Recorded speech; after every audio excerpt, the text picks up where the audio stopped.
All right, I am going to get started. Happy Friday, everybody. Good afternoon for people on the East Coast. Actually, I guess they're in Central. Good morning to the people on the West Coast, and good evening to all of our friends overseas. Thank you for joining us today. Today we are wrapping up week 6. We have a lot to go. This is session number 29 of 67. We have 38 sessions left. So we're just kind of getting started, which is weird to say because I feel like we've been doing this for a long time. But today we have Mike Silva. Before Mike gets introduced, I just wanted to make a couple announcements. We are filming these. We are coming out with a new Perform Better app. All of these are going to be on the app coming out. We'll be marketing this and sending out information to you guys in the next couple weeks. So stay tuned for that. It should be very exciting. There is a question and answer section. I say that every time. Question and answer section at the bottom. If you guys have questions, feel free to type them in. Mike will be reading those at the end of his session. So definitely chime in if you have any questions during the presentation. Feel free to write stuff down, take pictures of slides, do whatever you have to do in order to keep this information fresh. I know a lot of people always ask for certain things to go back to slides, but don't be afraid to write stuff down or take a picture of it. You are more than welcome. And I don't know, have a good weekend, everybody. And I will let Chris take over from here. Nice. Thanks, E. It's a pleasure for me to present today Michael Silva.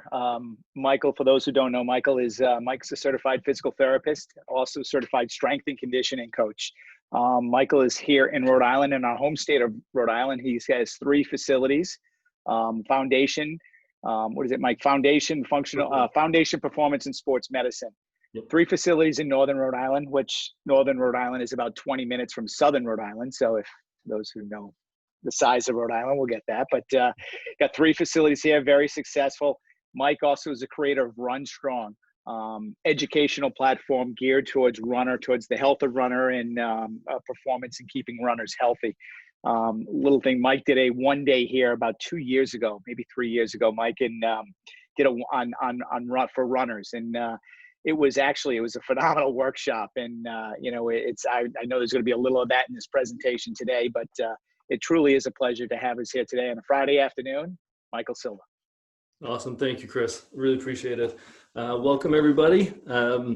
So originally when we planned all this before COVID, we were going to be live in Florida, and this presentation was aimed at the fitness trainer sports medicine world. And I know a lot of runners and some coaches and some other people are coming in. So this information is for anyone who runs or helps runners. So you might hear me say coach or trainer, that type of thing, but don't worry. If you're here, you're going to get something out of this. So thanks for being here Friday afternoon. I will try to keep you guys awake and try not to let anyone fall asleep on me. So as you can see from the screen here, kind of funny little quote about runners. I should stop running until that pain goes away, said no runner ever. This is why I love runners. They will run through a brick wall for you. And if you told them it would keep them running or they'll get a PR, they would do that, just to let you know. Again, thank you, Chris. I'm at Perform Better. I'm honored to be here. I got to listen to a few of the presentations so far, some great information, and the lineup coming up is awesome. So I'm just so happy to be a part of this. So thank you so much. And so let's talk about runners. Why should you guys care about runners? As trainers, as therapists, here's one reason. There were 60 million registered runners in 2017. That's people who participated in road races, trail races, or just labeled themselves as a runner. That's a pretty big market. If you look at how many people are in, have gym memberships, it's about the same amount of number. So there's a lot of them out there. And if you look at walking for fitness, there's about 110 million there. So this is a population that needs our help, and they're open and willing for anything we can do for them, which is great. So why me? Why am I talking about this? So here's a few pictures of my career over the years. So I started off as a physical therapist many, many years ago, over 20 years ago. Now I spend a lot of my time teaching. I'm creating some online programs, which I'll talk to you more about in a little bit. I'm treating patients in the clinic, doing some lectures, going out to road races, doing all sorts of stuff, and it's all revolved around the running world. So I've been doing this in this running world for quite a bit, and I've made some mistakes, and I've had some successes. So I'm trying to impart all that I've learned over the years and pass it along to you guys. And my mission right now is to not only just help the runner, but to help anyone who works with runners. So that's kind of where I'm coming from. Here's a screen of some of the most phenomenal athletes I've had the pleasure of working with. Do I show you the screen to try to impress you? No. Yeah, I do. I'm just kidding. These are just amazing. They're amazing athletes and some of the toughest human beings I've ever met in my life. And it's just, I've learned so much from them, which is great. And then I take what I learned from them and I bring it down to us normal folk who are not breaking world records running. As Chris mentioned, Foundation Performance is the name of my physical therapy practice. We were in Pawtucket, Rhode Island, Warren, Rhode Island, and Plainville, Mass. We think somewhere in the write-up it said we have a fourth office. We're about to open a fourth office before COVID hit. So that's kind of on hold for right now, but that's coming. I've got an amazing team of therapists, and we've got a really good reputation in New England of working with runners. So I've got an amazing team right now that's treating patients and is allowing me to get out and do more things like this, which is great. Thank you, team. You guys are awesome. RUNstrong, which started off just as a class that I taught for runners 15 years ago, is now kind of the umbrella term of all the classes and coursework and everything I'm trying to do to educate and motivate runners and people that work with runners. And I'll tell you a little bit more about some of those at the end. But real quick note, if you see this green logo in my name, then you know it's the RUNstrong that we're talking about today. There's some other people using the name that are not associated with me. So just keep that in mind if you see that out on social media. Hopefully we're going to get that taken care of sooner than later. All right, so here's the thing about runners. 3 goals. They either have one or all 3 of these, no matter who they are. They want to run longer, they want to run faster, and they want to stop getting hurt. And it's literally every time I work with someone, they can sum up their goals into one of those 3. It's that simple. Here's my man, Johnny Gregoric. Will most likely go down as one of the best milers in the US, hopefully in the next Olympics, 2021 now. When I met Johnny, what's his goal? He needs to run faster. He needs a PR. He needs to make it to the Olympics. He needs to make it to world champions. He needs to qualify faster, faster, faster. To get faster, he needs to run longer and train harder. He can't do that if he's hurt. 3 goals came into play there. Here's a client friend of mine. Picture on the left was pre-runner. Picture on the right was after she became a runner. So she lost, I think, close to 100, 150 pounds by running. And what were her goals when I met her? I got to stop getting hurt so I can continue to run to lose weight. And then that turned from, okay, I just want to walk a 5K. Then I want to get faster and actually jog a 5K. Then I want to do a 10K. Then I want to do a half marathon. Now I want to do a triathlon. So her goals kept changing. Same goals: run longer, run faster, keep me from getting hurt. And she was able to lose a ton of weight, get so healthy. So proud of her. So here's a group of coaches in Ohio I presented to last year. A couple hundred coaches there. What are they there to learn? How to meet the 3 goals for their athletes. I want to make my team faster. I want to get them to be able to run longer. I want to keep them healthy. So same goals again. I don't even know what her goal is, so we're gonna pass on that one. So the number 1 enemy for running longer and running faster are injuries.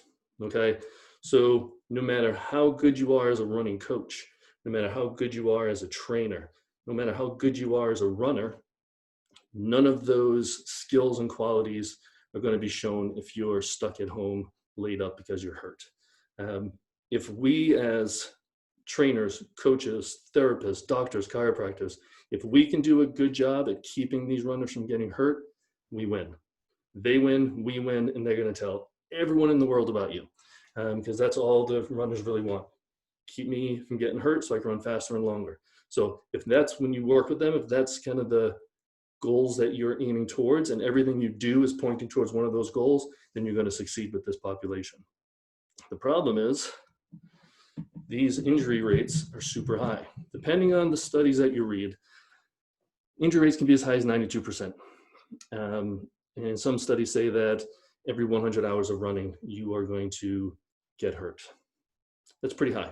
So these studies you got to take with a grain of salt, because what is their definition of injury? Is it just having pain? Is it taking a day off because of pain? Is it missing a season because of pain? All the research is a little bit different, but the fact of the matter is injury rates are really high, and we need to do something about that in order to be successful with this population. So this is something called running the cycle. And those runners out there who are listening, it's going to sound very familiar to you. And those of you coaches or trainers who work with them, this will sound very familiar. So runner starts training, then they do their first race and they get pumped. Wow, that felt good. So what are they going to do? They're going to train a little harder. Awesome. And they race a little faster. They're getting pumped. They're loving it. So they train even harder. Everything's going great. Awesome. Then they get hurt, but they ignore it because that's what runners do, right? So then they train harder. That's not good. Now they have a bad race. So their time's getting better. All of a sudden now they have a bad race. They're still kind of ignoring it and don't want to pay attention to it.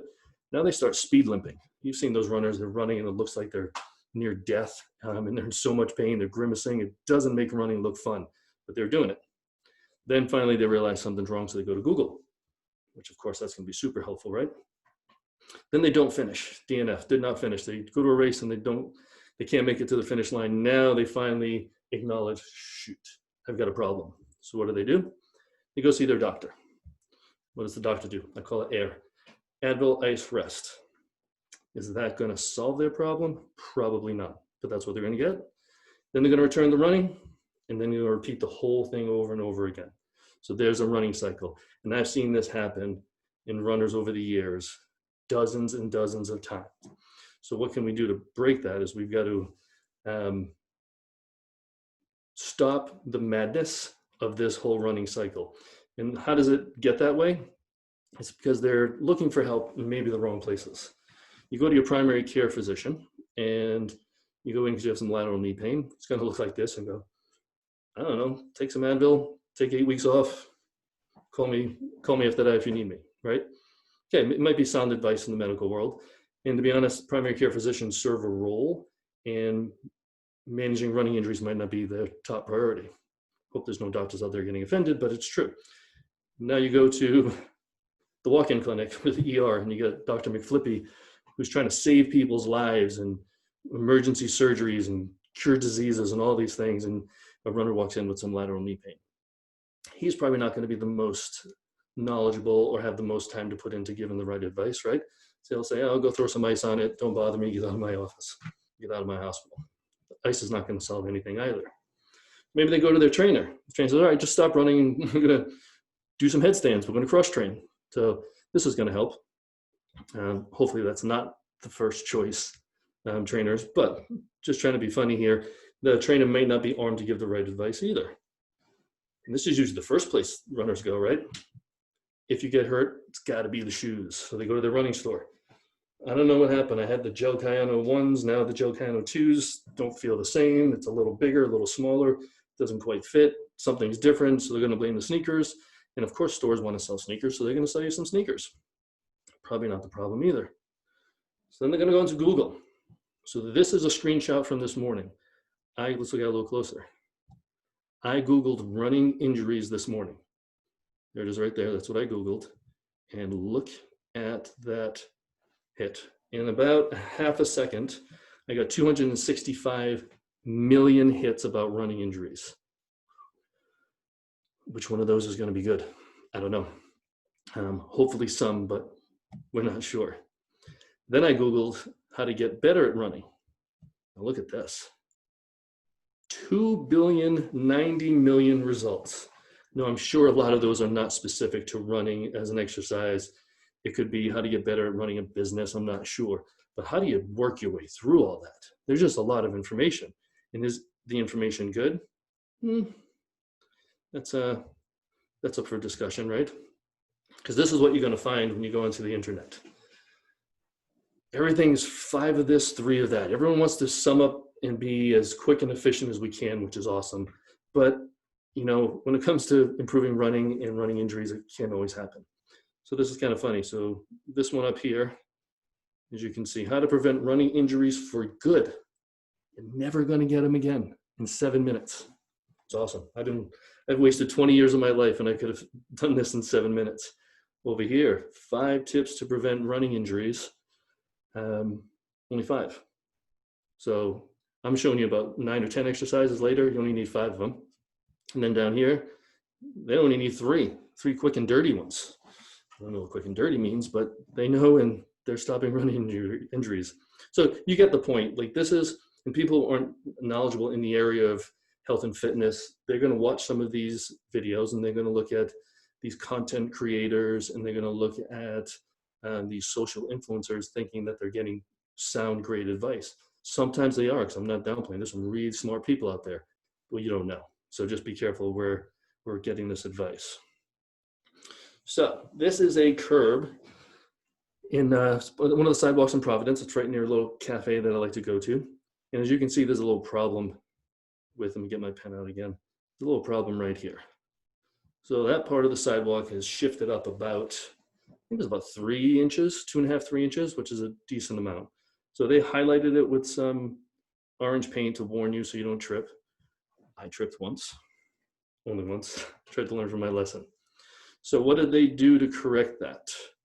Is they put some coal patch there. So did that correct the problem? Well, it prevented people from tripping, and it kind of put a Band-Aid of sorts over that problem. So did they actually solve a problem? Not sure. And if you look at this example as a runner who's coming in to either rehab an injury, for those of you in that field, or just trying to get better or stop getting hurt, it's not going to be obvious where the source of their problem is. Sites of problems and the observations that we're going to find are going to be obvious, like this. Okay, there's a crack, we put some coal patch on it, problem solved, right? But how did the crack get there in the first place? So when you open up and look a little bit deeper, now we see where the problem is. It's the 100-year-old tree with the giant roots that's pushing up on that sidewalk. So did the coal patch really solve the problem? No, it fixed the symptom of the problem of these roots that are growing underneath the sidewalk. And I guarantee the city of Providence doesn't want to cut down that tree, and the residents probably don't want to cut down the tree, but to truly solve that problem, you don't put the Band-Aid of the coal patch on it. You got to get rid of the source of the problem, which is the tree. So just kind of keep that in mind when you're working with athletes, especially runners, because usually, I shouldn't say usually, many times a runner's pain is not where the source of the problem is. So I see people all day long with lateral knee pain, and I'm working on feet and hips, sometimes spines, and I don't even touch their knees. It's not a knee problem. The poor knee is the result of a problem, either lower or higher. And we'll talk a little bit more about that in a second. But also for trainers, think about this. You got a client who comes in and hopefully you're doing some sort of screening process, whether the FMS or one of your own, and you see they have an awful straight leg raise. 35, 40 degree straight leg raise. What's the first thing you're going to assume? Unless you're trained to go a little bit deeper, the first thing everyone assumes is tight hamstrings. So you give them some really good hamstring stretches. Not really improving. Okay, let's do some foam rolling, hit it with a percussion massager, get some Graston, whatever you do, some soft tissue techniques. Still not improving, but you're just throwing stretches at them. Maybe the hamstring is tight because it's trying to solve another problem. Maybe there's an unstable knee from that beach volleyball game this guy played 20 years ago, and he sprained his ACL, and there's no stability at the knee, so the hamstrings are holding on for dear life. Maybe it's a woman who had a baby and her pelvis got stretched out so much during pregnancy that she had a lot of instability in the lumbosacral area, and now the hamstrings are kind of seized up to try to stabilize that. So stretching is not going to happen. Those hamstrings are trying to do the job of some other structure that's failing. So you got to look deeper. That's where screening is so important. I mean, with all trainers, therapists, good evaluations, good screening, good assessments are just can't stress enough how important that is, because you don't want to be, throwing the dart at the wrong target. You want to make sure you know where the problem is. You want to get to the lowest hanging fruit, which means solve the problem that you can fix the easiest first, and the one that's most detrimental, and then work your way from there. Kind of went off on a tangent there, sorry guys. And I keep looking down because my remote control is down here. So I want to share this with you. My wife and I just bought this house. Really excited. Actually, my wife is over at the curtain store. She just bought some curtains. We got some hanging flower pots we're going to put up. She got a nice welcome mat for the front door. I'm gathering you guys are knowing I'm not serious here, okay? Because that would be kind of silly to start decorating a house that looks as bad as this. I show you this picture because when I work with runners, this is what I see sometimes when a runner comes in. They have a shitty foundation, poor structures, poor tissues, imbalance. They're all out of alignment. There's all sorts of problems going on, but it's not really apparent because they're running 70, 80 miles a week and they think they're the fittest things on earth, but not always. So the runner thinks that they look like this when they're actually functioning like this. Okay, so there's the problem. This is just a picture that I grabbed online of some people showing off some running gear. I learned this from some of my hiking friends. There's so many people out there that have all the gear and no idea. And that's kind of what we see with runners. They've got the new sneakers, they look good, they got some sort of neon on, they look like they're fit and in shape, and they can fool even the best of us. Also, if you're from around here, yes, you have all the gear and no idea, just to let you know. It's a Rhode Island thing, sorry guys. So just remember, you gotta look deeper when these runners are coming in to see you as trainers or therapists. Runners, if you're out there, don't be blinded by your ability to run and log in a certain amount of miles. We got to improve your function and your structure to make sure we give longevity into your career and get you to run faster, run longer, and stop getting hurt. So the coaches out there, fitness coaches, running coaches, great definition of coaching that I like is one who gets more out of a person than they would have gotten on their own. That's a pretty fair definition of a coach. And I know it goes a lot deeper than that. We just got to make sure that we know how much is too much. And we don't want to, especially fitness coaches, we don't want to just like have someone like a high mileage runner come in and then us just slam workouts, waste them, beat them up and like drill them into the ground so they know they had a hard workout and got their money's worth. Because you know what? Runners do that to themselves anyway. They don't need someone to drill them even harder. Have you ever seen the finish of a marathon? When some people are crawling across the finish line, rolling across the finish line, getting carried. These people know how to work hard. So as a coach, it's more than just, as a fitness coach and trainer, it's more than just slamming them with hard workouts to build them more. Maybe it's a little more education and motivation. And some of the stuff I'm going to share with you guys today, I invite you to incorporate into the conversations you're having with these people. And your runners who are out there, have these conversations with yourself, okay? And it's all about building resiliency. So resiliency is the ability to recover quickly from a disturbance or a change. Exercise is a disturbance, is a change, right? We want to be resilient so we can handle workouts. We want to be resilient so we can log on more miles. We want to be resilient so we don't get injured. So it's all about building that resiliency. So you science geeks out there like me, anyone in the exercise and fitness world might remember this chart here. It's the physical stress theory. Let me grab my pen again. So if you look at the arrow here, that just indicates as you go up the ladder, the stress is going to be increasing. And stress, we can just consider that exercise, right?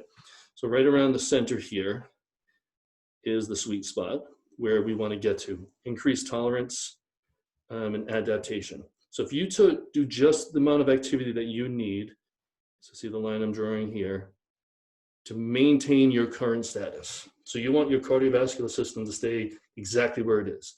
You want your tensile strength of your tendons and your muscles to stay exactly where it is. You want your strength to stay exactly where it is, the range of motion to stay exactly where it is. There's a level of activity for all those body systems that you need to get to maintain, and that's not much. But most people don't want to maintain.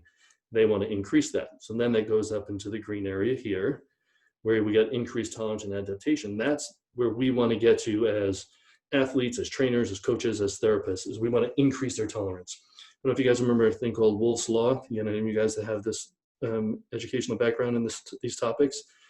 You add stress to a body, the body will lay down more tissue and adapt and overcome. That all happens in the green spot there. When we get too much activity, now we're getting into that orange spot. That's when the injuries happen. And then if you keep going and you don't listen and run through that pain, eventually you're going to run and exercise yourself to death. I've yet to see that, but chart tells you that's going to happen. So if we go below that, look below the maintenance now. And if you don't do enough activity, to maintain, then you're going to get decreased tolerance and you're going to get atrophy. So lessening of the size of the tissues. You're going to get decreased adaptation. You're going to have less tensile strength, all sorts of negative things. And that's not a spot we want to be. And then if you don't do anything at all, eventually on that end of it, you're going to die. Pretty sad, but that's what's going to happen. So we don't want that. We want to make that increased tolerance, adaptation, growth phase as big as we can. The key is staying in there. The unfortunate part is people know when they did too much by doing too much. So sometimes it takes an injury or a little bit of pain to say, okay, I know I went a little bit too far and I got to back down. That's why it's extremely important for runners to keep training logs. And trainers and therapists who are working with runners, if they're not doing it, really encourage them to do so, because then you can match where your mileage is, what type of workout you're doing. Now, if you're adding strength or cross training or some other sort of methodology into this, you need to be able to look back and say, okay, every time you hit 60 miles and we did 3 strength workouts a week, it didn't go well, you ended up injured. Or every time you did this and did not do this, so you can kind of help work their way through it, because it's a navigation that we need to help people get through in order to keep them in that green zone. I hope that's making sense to everyone. Kelly Clarkson, wise singer Kelly Clarkson. What doesn't kill you makes you stronger. Kind of true, right? But if I was writing her next song, it would say, what doesn't kill you makes you stronger, but can hurt if the load placed upon you is more than your body tissues can handle, or you do not allow yourself enough recovery time for optimal adaptation, so don't be stupid. That wouldn't go good in the song, would it? I don't think so, but that's a little more accurate. All right, so let's get to the idea of adding a positive versus taking away a negative. So if you're gonna have a runner coming in who's doing 70 miles a week, that's a lot of time spent on foot, right? That's a lot of impact and stress into the body. And let's say they sit for a living. They work in IT and they're sitting at a computer and they have really, really tight hip flexors. And they're sitting maybe 10 hours a day between commuting and working. So like 50, 60 hours a week, they're sitting down, never mind what they're doing at home. So do you think the best idea would be to show them the world's best hip flexor stretch? It's not a bad idea, right? But what if we told them to not sit for more than an hour straight? Give them a standing regimen when they set a timer and they can stand up every 20 to 30 minutes. By doing that, they don't allow what's called creep in the tissues to happen, so that they can honestly say that we have not been sitting for more than 20 or 30 minutes straight. Permanent shortening at the microscopic level won't happen. They can end up getting less hip tightness in the front. So the stretching is good, but to a busy person, maybe they're not going to see the results that they want, and then that kind of habit will fall off. But if we just took away the negativity of all the sitting, that might be better than adding a bunch of exercises to that. So just keep that in mind, because as coaches, trainers, and athletes for yourself, as you try to do more, you might need to take away something in order to get more. And we'll talk about that a little bit more as well. So here's another analogy I like to use. And if any of you have heard me speak before, I'm sure you've heard about my bucket. So I want you guys to imagine that this bucket is a runner. So trainers, therapists, this is someone you're working with, runner, this is you, okay? I'm not really good with graphics, so I couldn't get running water at the top there, but the drop dish indicates the water that's entering the bucket is the stress that you're putting into the body. And that's the training, the exercise, and all the stuff that you're doing that is, for the most part, good, but it's stress to the body. So that's going to fill the bucket. When that water overflows, you see the green line there. If we can keep the water level below the rim of the bucket and it doesn't overflow, we can consider that athlete's going to stay healthy. It's not going to be injured or sick. You cross and add too much stress into the body. Think about that other tissue stress theory picture I showed you guys. Now when the water's overflowing, they're injured, they're sick, something bad is happening, okay? I think I got some water moving, coming up here. So yeah, so as the water's going in, that water level is rising. So how can we keep adding workouts, adding miles, running faster, doing more events, doing all these things that we're asking our athletes to do or we're asking of ourselves without getting hurt? Maybe we need to drill some holes in the bucket, right? So how do we drill holes in the bucket, figuratively speaking? So I use this the letters RPM, recovery, prevention, maintenance. These are techniques, depending on when you do them, you can call them whatever you want. You can package them how you want to. Like if you do something to an athlete before they get hurt, they're going to consider that a prevention type of technique. You know, if you do it after they get hurt, you're going to consider that a recovery technique. And then if they're back after they're hurt and they're no longer hurt at this point, then they're going to consider it a maintenance technique. It's all the same good stuff. But let's just say one of those holes represents 8 hours of sleep a night. Bam, drill a hole. Water starts creeping out. Now the water level is going to come down. I think I got the water level. There we go. I am pretty good at graphics, huh? Look at that. You stay hydrated. Drill another hole in that bucket. Your diet's really good. You're eating a rainbow of fruits and vegetables and lean meats. Boom, drill a hole in the bucket. You're doing your tissue preparation and your mobility work, and you're doing some strength training, and you're getting a recovery day. All these good things. Keep drilling holes in that bucket. The water level will stay down. Now you can add more stress, add more workouts, add more mileage, do all these things that every athlete wants to do and lessen the risk of injury. This is something that I've been talking about for so many years and I'm really passionate about. And it goes beyond just the skills of myself as a trainer or as a therapist and like treating injuries and doing exercise. This is just general health and life advice. And what I've learned over the years, it's not so much about the foot strike and the cadence and the arm swing with runners. We got to take a step back, and are these people really staying healthy? And that's what we're going to talk a little bit more about. In fact, I'm so passionate about this. Next month, I believe, the Rhode Island Medical Journal, I wrote an article all about runners' health and how it could be the key to keeping our runners a little bit healthier. So those of you who have access to that, it'll be coming out, I believe, in September. One thing I do know, if you sacrifice health for performance, you will eventually lose. It might not be right away. It might not be that week, that month, or even that year. But if you continue to sacrifice health, sooner or later, that's going to catch up to you. It's going to catch up to your athletes. So just keep that in mind. All right. So how do we empty their buckets? This is what we're going to do. We are going to talk about rest and recovery, nutrition and hydration, tissue preparation and foam rolling, warm up, mobility, strengthening. So we can look at those 6 things. There's lots that goes into that, and there's many other ways to empty their bucket, but we're just going to start there. But I know what most people are going to say when we talk about that. They're going to say, I don't have time. And I'm so glad you told me you don't have time, because we're going to talk about that. So can you guys see that one way in the center of the screen right there? So that one represents 1 minute, okay? Bear with me, it'll make sense in a second. Now we've got 60 number ones there, so there's an hour. Now we have 1,440 minutes there, so there's how many minutes are in a day. And there's your 10,080 minutes in a week. Yeah, there's 10,080 ones there, I put them all in. There's actually a lie, there's 10,065. In order to make the perfect square, I had to do that. But for the purpose of this conversation, that is 10,080 minutes representing every minute of 1 week of our life, okay? So let's get into it a little bit more. Those of you who work 40 hours a week, boom, there's your shaded area of 40 hours. I'm gonna say about 10 hours a week of commuting. Some of you have more, some of you have less. I'm giving you 15 hours a week of, if you're a parent, parenting time, miscellaneous, fun, errands, whatever it is, 15 hours a week. That's a decent amount. I think I covered a lot within that 15 hours. Eating, 14 hours. Figure what I think, 30 minutes per meal, something like that. But roughly 40 hours just to eat. Now for the runners, I just put in 10.5 hours a week of running.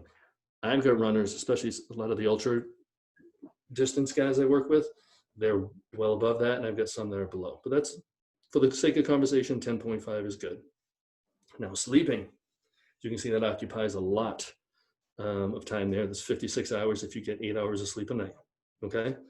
So that leaves 22.5 hours left in the average week.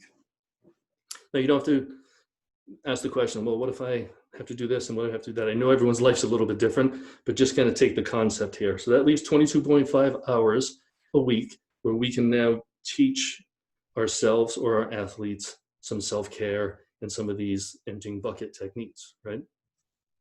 But why are they not doing it? Look at the bottom there, screen time. 33 to 40 hours a week is what the average American young adult spends on screens. And as you can see, I left it kind of transparent there. The screen time overlaps into the sleep, because that's usually what gives first when people don't have enough time. We'll just wake up earlier, stay up later, okay? I can talk for hours on screen time. At the end, I'll tell you about one of the coaches courses that I created. I have a whole module and I talk about screen time and technology, and it's a subject I'm pretty passionate about. We're not going to get into that here today, but we can do that at another time. So 33 to 40 hours a week. So if they say they don't have time, let's monitor what their screen time is. If you have an Apple iPhone, you can look right on there. It's got screen time. I'm sure all the phones have it. Most people are horrified when they look at how much time they actually spend on their screens. Really pay attention to it. So as a trainer or therapist or someone who's working with these runners, you might have to kind of go through this exercise with them and map out what is actually happening during the week, because people's perception of what's going on is not actually the reality sometimes. Sometimes they perceive it as better, or sometimes they perceive it as worse. But seeing this laid out, it's been eye-opening for a bunch of people who have done this with. I invite you to use it and do that. And the screen time thing, I guarantee, is going to be a huge factor in it. I love this quote from Einstein. I fear the day that technology will surpass our human interaction. The world will have a generation of idiots. I think we're kind of heading that way sometimes. WALL-E the movie. Why the hell am I talking about WALL-E the movie? I think that WALL-E the movie has a message in there that I don't think too many people heard or saw that's pretty important. So the movie is about these two robots, the old one there, WALL-E, and the white pretty one up top. I think Eva was her name. They fall in love, and it's about the world and recycling and reuse. There's some good messages with that. But one thing that they didn't really highlight, they talked about how we're evolving as humans. And I felt like I had to throw this in here somewhere, because again, this is another topic that I'm passionate about, and our overall lifestyle and what we're doing to ourselves as humans and as the species. So in the movie, as you can see here, humans turned into a very gelatinous, overweight population. They rode around on these hovercraft chairs, never got out of them. They only communicated through the screen that's floating in front of their faces, and they only ate these pre-made high sugary smoothie drinks, never had meals, and never got out of their chairs. In fact, I believe in the movie, they said that humans actually forgot how to walk, which is scary. At one point, I took this screenshot. Look at the skeleton all the way to the left. That was humans a certain time ago. And then as we go over to the right, that's what the humans evolved into. Less bone structure, more just gelatinous masses. So it's a pretty silly, horrific example of this, the guy who wrote this movie, or woman, I forget who it was, but I think it's pretty poignant. We're seeing changes in bodies, and as a therapist, we're seeing younger kids get injuries and health issues that when I was a kid, we didn't see at our age. Only the adults and the older people were getting it. So just something to be aware of, you athletes as yourself. Make sure you're looking at your overall lifestyle. Trainers, coaches, you guys, this is sometimes what we're dealing with. Someone's going to walk in and they're going to be as motivated as hell, and they're going to want to do anything you tell them to do. But if they're kind of falling into that category where they haven't taken care of themselves as much, just be aware of that and look at them as a whole person, not just as an athlete with goals or metrics. Be careful of following the metrics. Sorry to go off on a tangent there, but I always, whenever I have the chance, I talk about the movie WALL-E. If you haven't seen it, go watch it. I haven't seen it in a few years, and the kids are older now, but I think it's time I rewatch it as well. All right, so let's start emptying some buckets. Before we do that, I want to tell you about this cool product. Hold on, sorry guys, I gotta move this. All right, so this product, if I told you that I could sell you something that makes you live longer, enhances your memory, improves creativity, keeps you slim, improves physical performance, wards off food cravings, protects you from cancer, protects you from dementia, you get immunity from colds and flu, possibly even corona, lowers your risk of heart attack, stroke, diabetes, lessens depression, lessens anxiety, and increases your happiness. Would you buy this product? Probably would, right? I'm sure there's a nutritional supplement out there that promises all these things. There is one thing that does give you all those benefits: sleep. And it's free, so I'm not trying to sell you anything. Sleep, rest, and recovery are extremely important. In fact, I talk about this more now, kind of hinted at it before. It's not as much about foot strikes and arm swing and cadence and what kind of sneaker you're in, what kind of training you're doing. are you rested and recovered? So most of us feel like this guy in the background where we just need to recharge because we're all just overstressed and tired. In my opinion, one of the most important ways to empty the bucket and to gain overall health and better performance, physically, mentally, emotionally, everything, you got to get adequate rest and recovery. So let's look at this. Depending on where your age is, find the line that fits your age. So let's see, I am 47. So adults 26 to 64 should be getting 7 to 9 hours of sleep a night. I would be lying if I told you I did every single night, but I do try. I've been trying to take control of my sleep health thanks to the advice and coaching of my wife, who's also in the health and fitness and rehab world. She has turned me into the best sleeper I've been in my life. And I realize how important it is because I feel so much better when I sleep. So look at where you are in this chart, see how many hours that you're sleeping. Very few people that I've ever asked get enough sleep. In fact, teens and young adults average 5 to 6 hours. When you look at the 14 to 17, they need 8 to 10, and they're only getting 5 to 6. Not good. Young adults 18 to 25 need 7 to 9 hours. They're not getting enough sleep. So we need to, athletes, you guys need to get your sleep. Trainers, coaches, we need to motivate and educate them on how important this is, okay? The teens, it's kind of hard because they're wired to stay up a little bit later and sleep a little bit later. I'm going through that now. I've got a 17-year-old and a 13-year-old, and we're at the point now where I'm going to bed before everyone. When they were younger, it was easier, but it is something that we need to address, and we need to give them better sleep hygiene, which we're going to get into in a second. I'm a big fan of our town changed their school start time to a later start time. Not everyone was a fan of that. I was, as long as our kids just don't stay up an hour later. So there's no use of that. But sleep, extremely important. It's related to stress and anxiety. So the teens and young adults are the most stressed and anxious segment of our population that we've ever seen right now. They're also the most underrested. So they're not getting enough sleep. They have high levels of stress and anxiety, which makes them sleep even less, which gives them more levels of stress and anxiety. It's this vicious cycle. And again, in the course that I created, I talk about this. A couple hours I have in there under 2 or 3 chapters talking about sleep, rest, stress, anxiety, technology. It's extremely important. And I invite you guys to learn more about it for yourselves and for your athletes. So this is just some of the articles that I've found. I found a whole bunch on how sleep improves performance and injury, everything from coordination to stamina to strength. Just trust me, get your sleep. You'll be thankful you did. So here's, I used the term sleep hygiene before. Here's just a little advice on how to get better sleep. And again, I mentioned before, my wife, and Carl, if you're watching, thank you again. My wife was a big part of me learning more about this and incorporating into my own life. But here's some of the things we've learned and that we try to incorporate. Dim the lights, usually about an hour before you go to bed. Put all the lights in your house on dimmers. Start to dim them down so the stimulation from the light bulbs comes down. Thomas Edison, or depending on who you believe, someone else created the light bulb, but whoever invented it, great invention, but it's destroying us as humans because we're able to stay up later. We're supposed to go down with the sun and wake up with the sun. None of us really do that. But start to dim your light so that stimulation, we can decrease the brain waves. All rest and relaxation type of stimulation will be happening. Shut your phone down. Do not bring your phone into your bed. But it's my alarm clock. My alarm clock. I will buy you an alarm clock. I really won't. I don't know how many people listening. I can't buy everyone an alarm clock.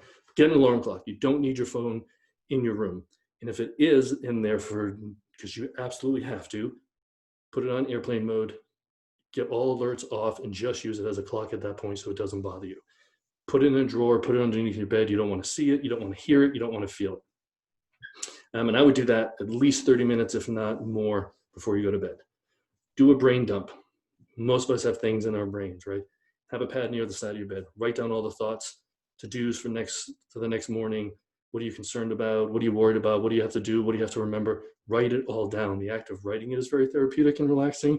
And then it gets it out of your brain and onto the paper, able to relax your brain a little bit. I like taking a hot bath or hot shower beforehand. So as you come out of a hot bath, a hot shower, or sauna, whatever you have available to you, as that cooling effect is happening to your body, it kind of points you into the direction of rest because your body temperature will drop as we get into sleep. So this is kind of not tricking it, but almost pushing it more towards that drop in body temperature. So it's not the heat, and that always feels good and you go to bed nice and clean, but it's the cooling off that'll actually relax you. Don't bring your phone. Read happy stuff. Don't read the news. Don't look at all the tweets from our leader. Don't look at anything stressful. Read a book that has nothing to do with reality in real life, something hopefully happy, something funny, and just do that as a routine to get into bed. I've incorporated this and it has helped me immensely. Some version of this, depending on who you are, I invite you guys to try that. And by the way, it's the cutest picture in the background. I have to put that in. Recovery day. What the? Recovery day? A rest day? Hell no, I'm a runner. I will stand by this all day long. In my opinion, depending on the age of the runners and the mileage and their physical health, and there's many factors that can change this, but I like to see one full recovery day a week, rest day. That means nothing. Maybe you're doing some gentle stretching, getting a massage, but walking, that's about it. But it's a true rest and recovery day. And for runners, I say one cross training day. So you can work out, get the endorphins going, work on some other activity that's not adding the stress of running into your body. Most people get at least one in, I would say, but there's some people I know that run and work out every single day of the week and never resting. And I know runners at a young age that are putting way too many miles and way too many days consecutively into this sport and is leading to injury. So I'm going on record saying that's my recommendation. Here's some ideas for rest and recovery. Top left, the Normatec compression boots. If you have them, use them. They're great. We have them at all our offices. We rent them out to our runners. It's a great sequential compression. And there's other brands as well. I'm not tied to any of these brands, by the way.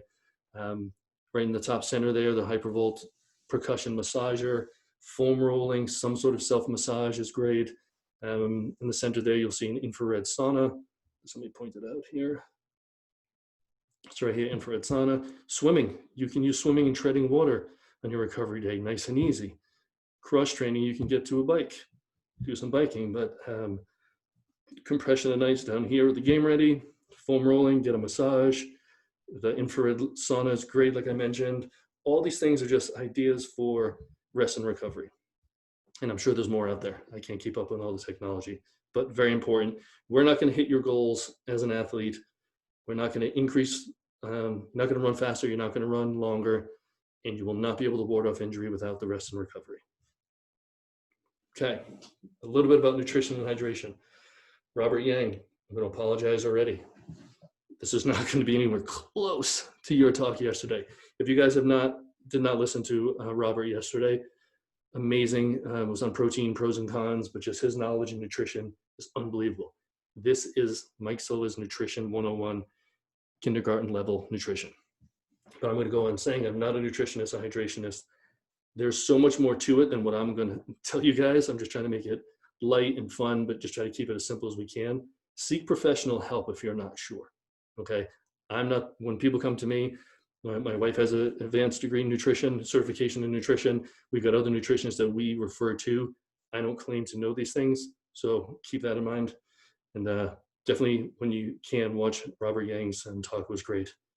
And plus a guy that smart says the word poop and dump a couple times. It's great. I love it. So here's my nutrition 101. Eat things that rot. So that picture on the top, a banana. If you're lucky, you put a banana on your counter, you'll get 5 to 7 days out of it, right? Twinkie on the bottom. There's a weird science teacher, I shouldn't say weird, genius, who put a Twinkie in a glass box. I think it's 44 years now. This slide's a year old. So it's about 43 or 44 years old. And that still kind of looks like a Twinkie, doesn't it? That's scary. Good, wholesome food, natural food does not look like that after 43 years, okay? So if you have stuff that lasts a long time, and if you're eating things out of wrappers all the time, it's probably not good whole food. And again, see nutritionists, they'll be much more specific with that than I am. Eat a good rainbow of fruits and vegetables. And if that's all you eat, awesome. If you're a vegetarian or vegan, great. But eat a variety of colors. The colors have different nutrient and different benefits to them. So I would say eat a rainbow. And if you do eat meat, look for lean sources of animal protein if that's the way you're going to go. Grass-fed, wild-caught, organic would be the way to go. Robert yesterday painted a really nasty picture, which was great, about what, like corn-fed cows, I think it was, or cows that are force-fed to get really big, really fast for monetary reasons, and the stuff that they're eating, which eventually we eat, it's kind of scary. So watch that talk, learn more about it. Just make sure what you're putting into your body is really good quality. Hydration. I'm not a hydrationist, if that's even a term. Can be even simpler than my nutrition. If your pee looks like apple juice on the left, you're dehydrated. If it looks a little more clear like the water on the right, you're doing pretty well. It is more technical than that. In some of the triathletes I work with, they're weighing themselves before and after workouts. They're talking with their coach and their nutritionist. It can get more complicated. But if your urine looks like apple juice, you've got some dehydration issues. And if you hydrate and it still looks like that, then go see your doctor. Make sure there's nothing else going on. There's so much more to it. For the purpose of this conversation, I'm going to leave it at that. So let's get into some of the good stuff.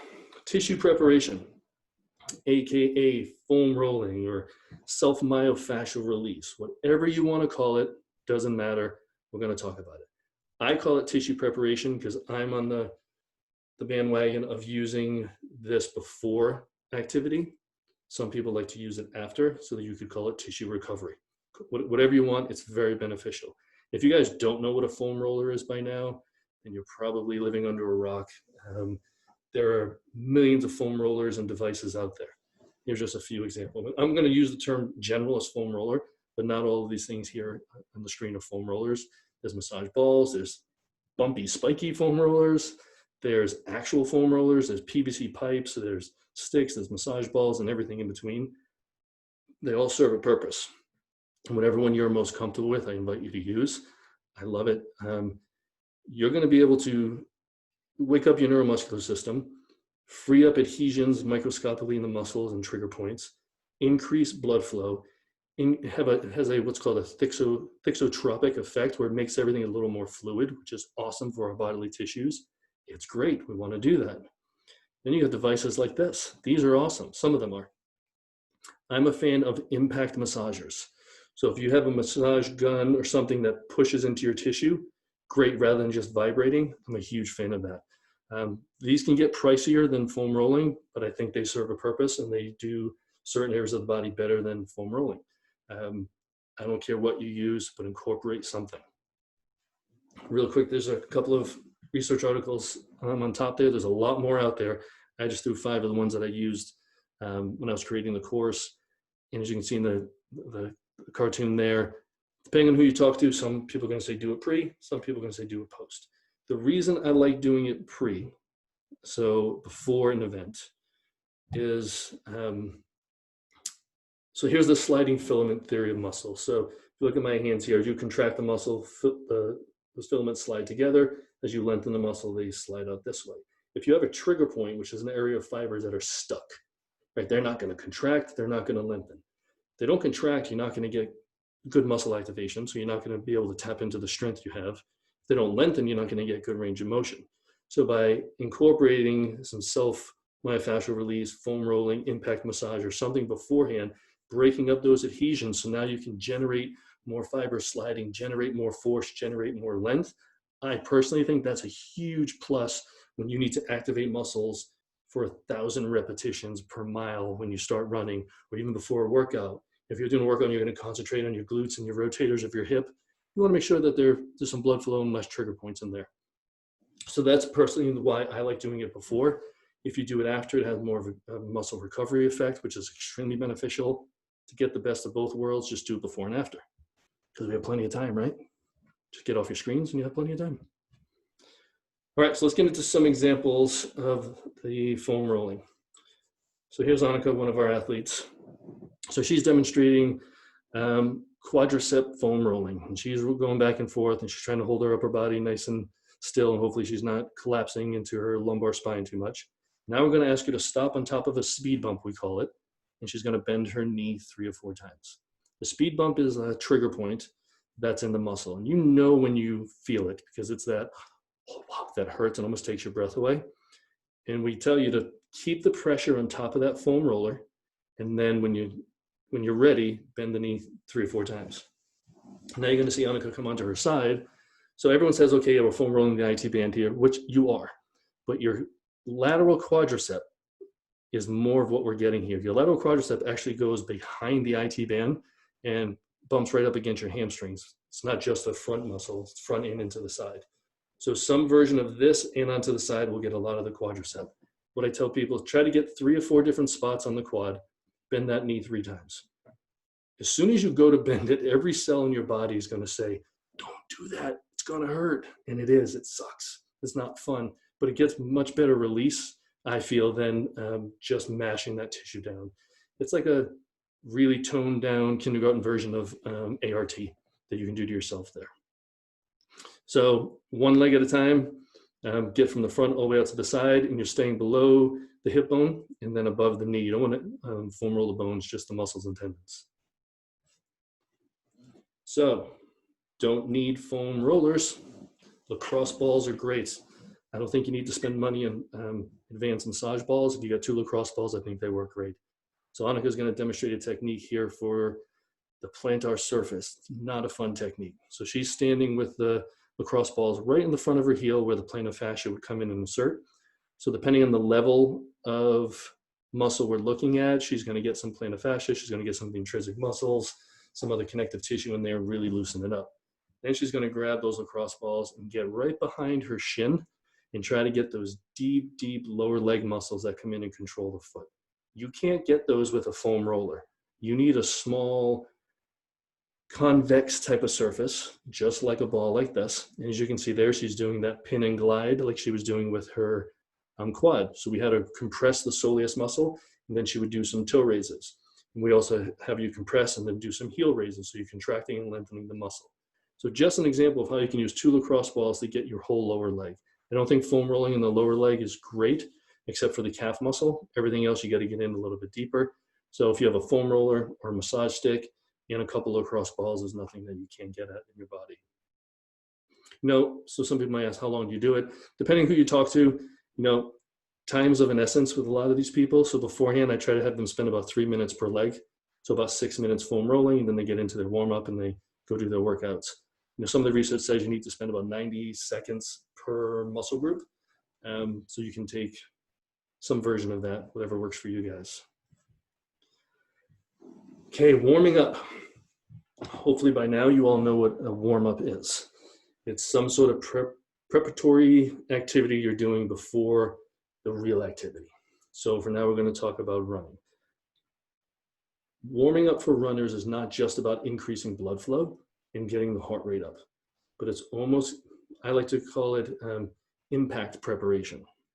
So let's backtrack a second. When you run, you're leaping from one foot to the next repetitively for thousands and thousands of repetitions until your workout's over. Depending on how tall you are, how fast you're running, and your stride, we'll call it about 1,000 steps per mile. So it's 1,000 repetitions per mile. Depending on how your foot hits the ground, you could have anywhere from 2 to as high as maybe 3.5 times your body weight slamming through your leg with every step.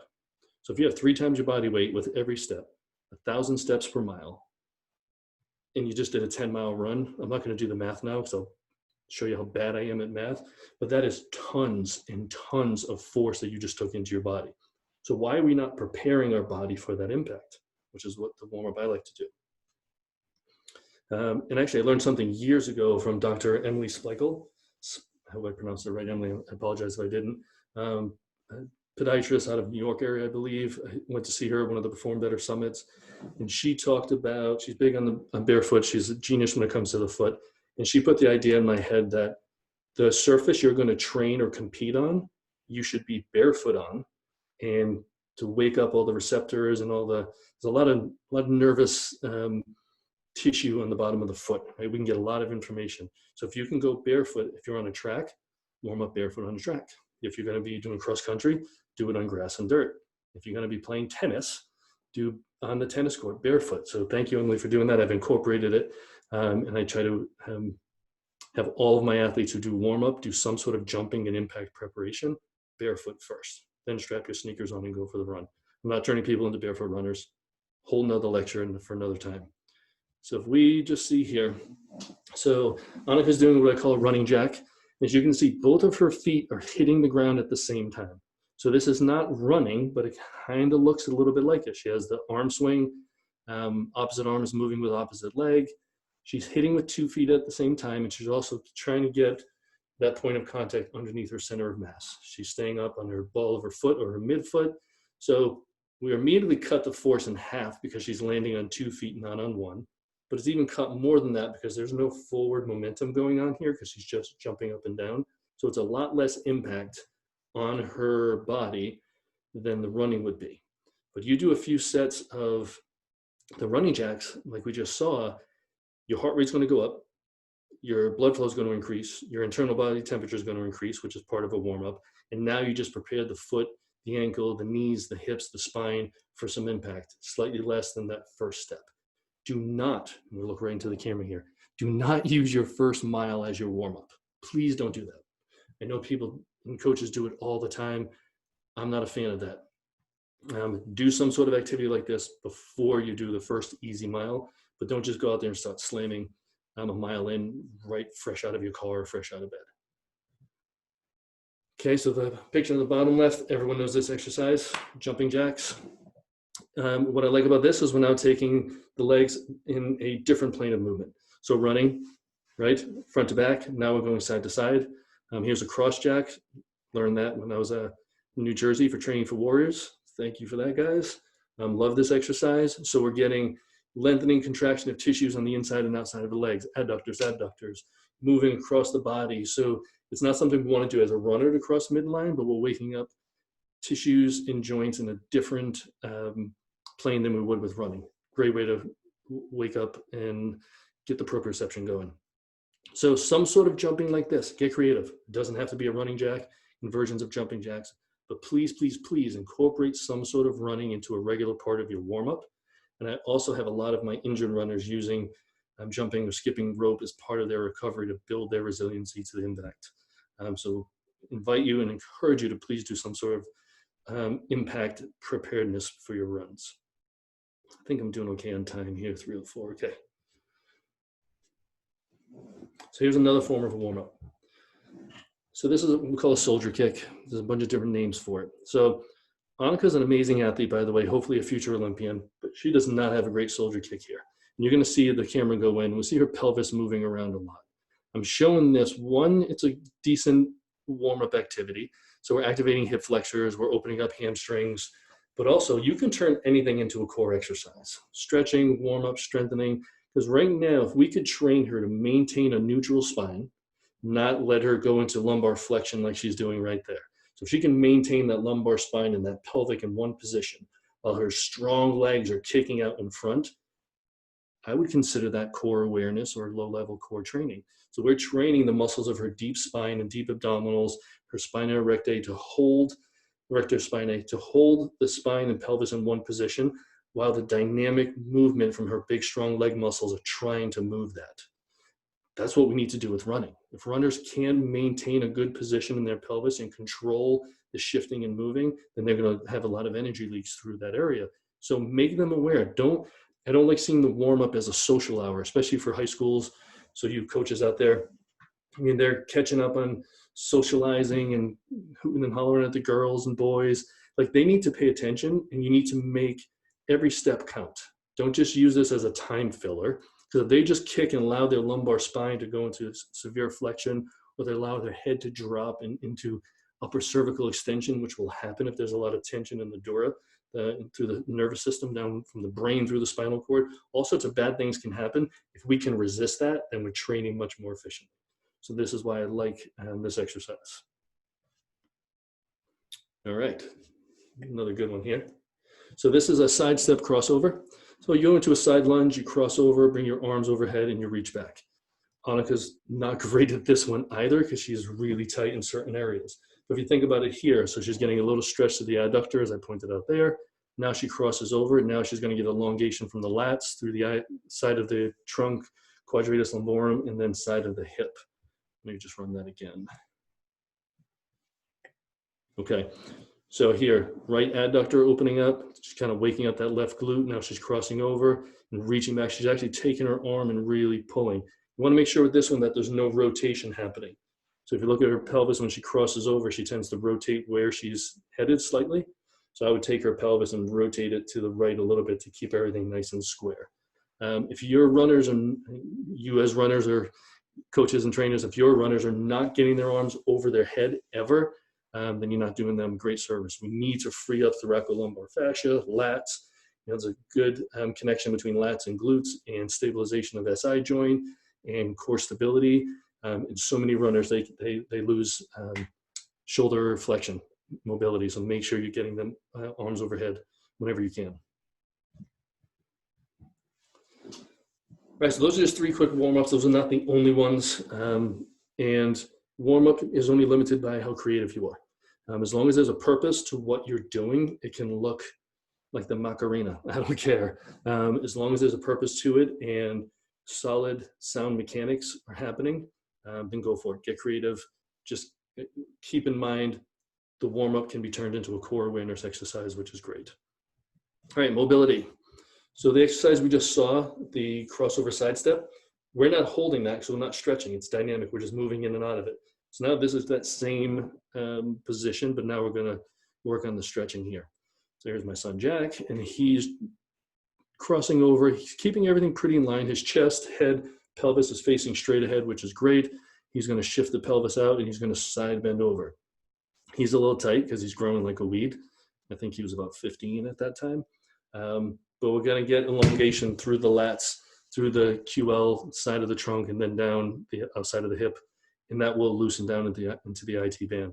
You won't feel this down on the outside of your knee where the IT band is. You'll feel most of it in the outside of your trunk or hip, but you're still getting the fascial connections, elongating everything you need. Right, hope I'm not going too fast here, guys. Hip flexor stretch. Before I start it, remember we talked about everything can be a core awareness exercise, right? Right now, when you're in this position, nice and tall for your spine. Oh, we got some volume here. Sorry about that. You don't need to hear 2 mic Silvas. Chris, I thought I took care of that, man. So right now in this position, if you can visualize, those of you who know the anatomy, your iliopsoas muscle is attached to your spine. Iliacus is inside the pelvis. As you're standing on the one leg, it's going to pull your spine forward and give you an anterior tilt. So I'm trying to get Jack in that picture to do a posterior tilt. So if your pelvis is a cup of water, you want to spill the water out the backside. He just did it right there. By doing that, we're opening up the front of the hip. We're also training, if he's doing it properly, deep abdominal muscles and spinal stabilizers to resist the force of the stretching psoas while we're getting some stretch into that muscle.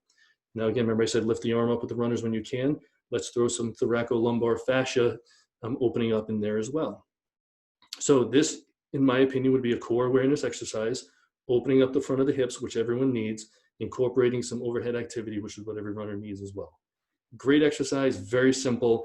I see so many people go into this and they allow their pelvis to drop forward. So they allow that water to spill out the front of their pelvis. They're going to get some stretching of tissues and they might put a lot of stress into the anterior hip joint. As soon as we get them to the pelvic tilt, people go, oh, wow, that feels different. Like, oh, now I feel it. And you might get it down into your quad because one of your quad muscles, your rectus femoris, crosses your hip joint. So that's actually a hip flexor muscle as well. So you're going to get that with this exercise.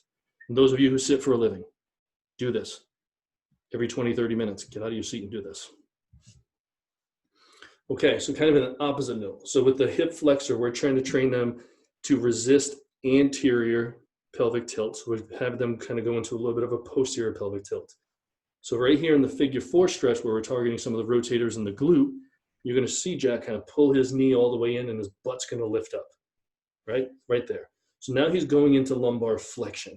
We don't want that to happen. So I'm asking Jack to maintain a little bit of a lumbar lordosis. So kind of a neutral pelvis. Let's see if I can play that again. Hold on. There we go. So again, watch, you'll see him roll up into a ball. We don't want his butt shining up to the moon.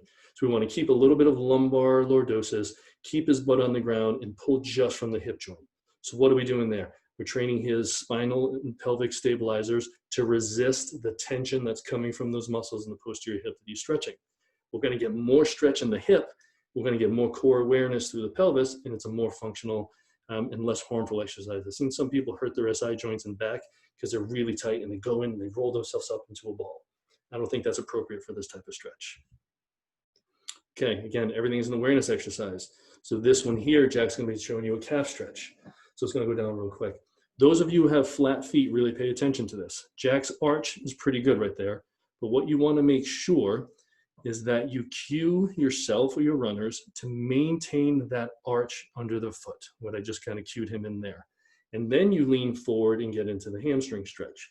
If you don't do that, and if you have tight ankles or tight calf, soleus, or Achilles tendon, as you're coming forward at the ankle to stretch that, you're going to lose motion at the ankle, and then you're just going to flatten that arch. So those of you who have a weak medial arch, you're flat foot people out there, you're just going to exaggerate that and make it worse, and you're not actually getting the stretch where you want it. So both of these stretches, whether it's a straight knee or a bent knee, we're looking at stretching the gastroc, the soleus, the Achilles tendon, ankle joint movements. If you allow the ankle joint, the stress in the ankle joint to move forward into the foot, you're now taking that stress from the ankle joint, moving it to your midfoot, and possibly causing some harm at those little joints and structures and tissues into the midfoot. People with high arches, you don't really have to worry about it too much, okay, because it's already naturally there. So the low arch people need to pay a little more attention to that. So calf stretching, everyone does this runner stretch up with the hands on the wall, they just lean into it. Their toe will be turned out, they're not paying attention to the foot. This is a core awareness builder for your foot. And I think it's extremely important. Just talking about the foot's a whole nother lecture as well. But keep that in mind, it'll make a world of difference for that stretch. Okay, strengthening. It's the good stuff. The goal of strengthening for runners is not to turn them into bodybuilders, and we're not going to get them orange and shiny and oily like the guys in the picture here. Runners think this is what they're going to look or get out of strengthening, and the strengthening that we do for runners, there's a purpose to it, right? We're trying to give them strength in areas they need it to be able to attenuate the force of running, get better push off, acquire better mechanics. Everything's about being a better runner and just a better mover as a human as well. So it's not about building hypertrophy and muscle bulk and getting shiny and losing all your body hair. Just a couple of research articles here.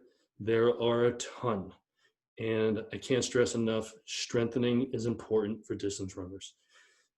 Runners will say, well, I don't need to do legs. If they have the old 1980s bodybuilding mindset with gym, I do arms today, legs tomorrow. Like, I don't need to do legs, I run.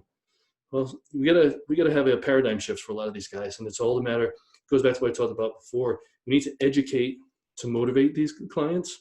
It's not just about drilling them with exercise, because they're beating the snot out of themselves just fine without ours. So educating them on why they do need to strength train. And yes, you're an amazing athlete because you run all those miles. And yes, your legs are strong and conditioned, but this is what's happening because of all the miles you're running. These are the imbalances that we found and we created. So let's work on those. Get buy-in for yourself or for your athletes. And then you'll be able to get a program that you can target, laser focused, and they're going to be into it. It's like I said at the beginning, if you told a runner that running through a brick wall every morning will improve their marathon time, they will run through a brick wall every morning. It won't improve the marathon time. Don't tell them that. Okay. 2-leg strengthening versus 1-leg strengthening. Picture on the left showing 2 footprints. If at any point during a running stride, you see 2 footprints side by side like this, you're not running. Okay. Running, there's 1 foot on the ground at all times. So our strengthening program has to be kind of aimed towards getting some 1-foot strengthening. They've done studies where they've checked this, so they checked muscle activation and strength with 2-legged strengthening activities and 1-legged. It's going to be pretty obvious, but what they found, when you get stronger with 2-leg strengthening activities, like squats, 2 feet on the ground, you only improve in 2-leg strengthening activities. When you improve in a single-leg strengthening activity, like a single-leg squat or a rear foot elevated split squat, you not only improve in the single leg, you will also improve in the double leg. Again, kind of obvious, but it took a research team to put that together to make it that simple. There's also a thing called bilateral deficit, where if you look at someone, let's say we'll use a squat, for example. Let's just say someone can max squat normally 200 pounds for the sake of conversation. There's a phenomenon when we do individually where we do a single leg squat test. And let's say they can do, this is not a great example, but a single leg squat test, let's say they can do 110 pounds on the right leg, 110 pounds on the left. You would assume that when you put the two legs together, they can squat 220 pounds. That's not the case for a lot of people. And it's called a bilateral deficit. And it's some sort of phenomenon where something neurologically higher up happens and it limits the amount of muscle activation you can get. So what's the point of all this? You have to incorporate single leg strengthening, but you have to earn the right to get to single leg strengthening, okay? So you gotta get good with the two legs on the ground, and then we can get you to the single leg. So we're gonna go over a few things about that. And I may have butchered that research a little bit, but the point and the summary was pretty accurate, just to let you know. All right, here's Annika again doing a single leg reach. So she is standing, she puts her shoes about 18 inches apart or so, and she's gonna keep a soft knee on that left side, which means slightly bent. And she's gonna take her arm, reach across her body, try to touch the sneaker on the opposite side.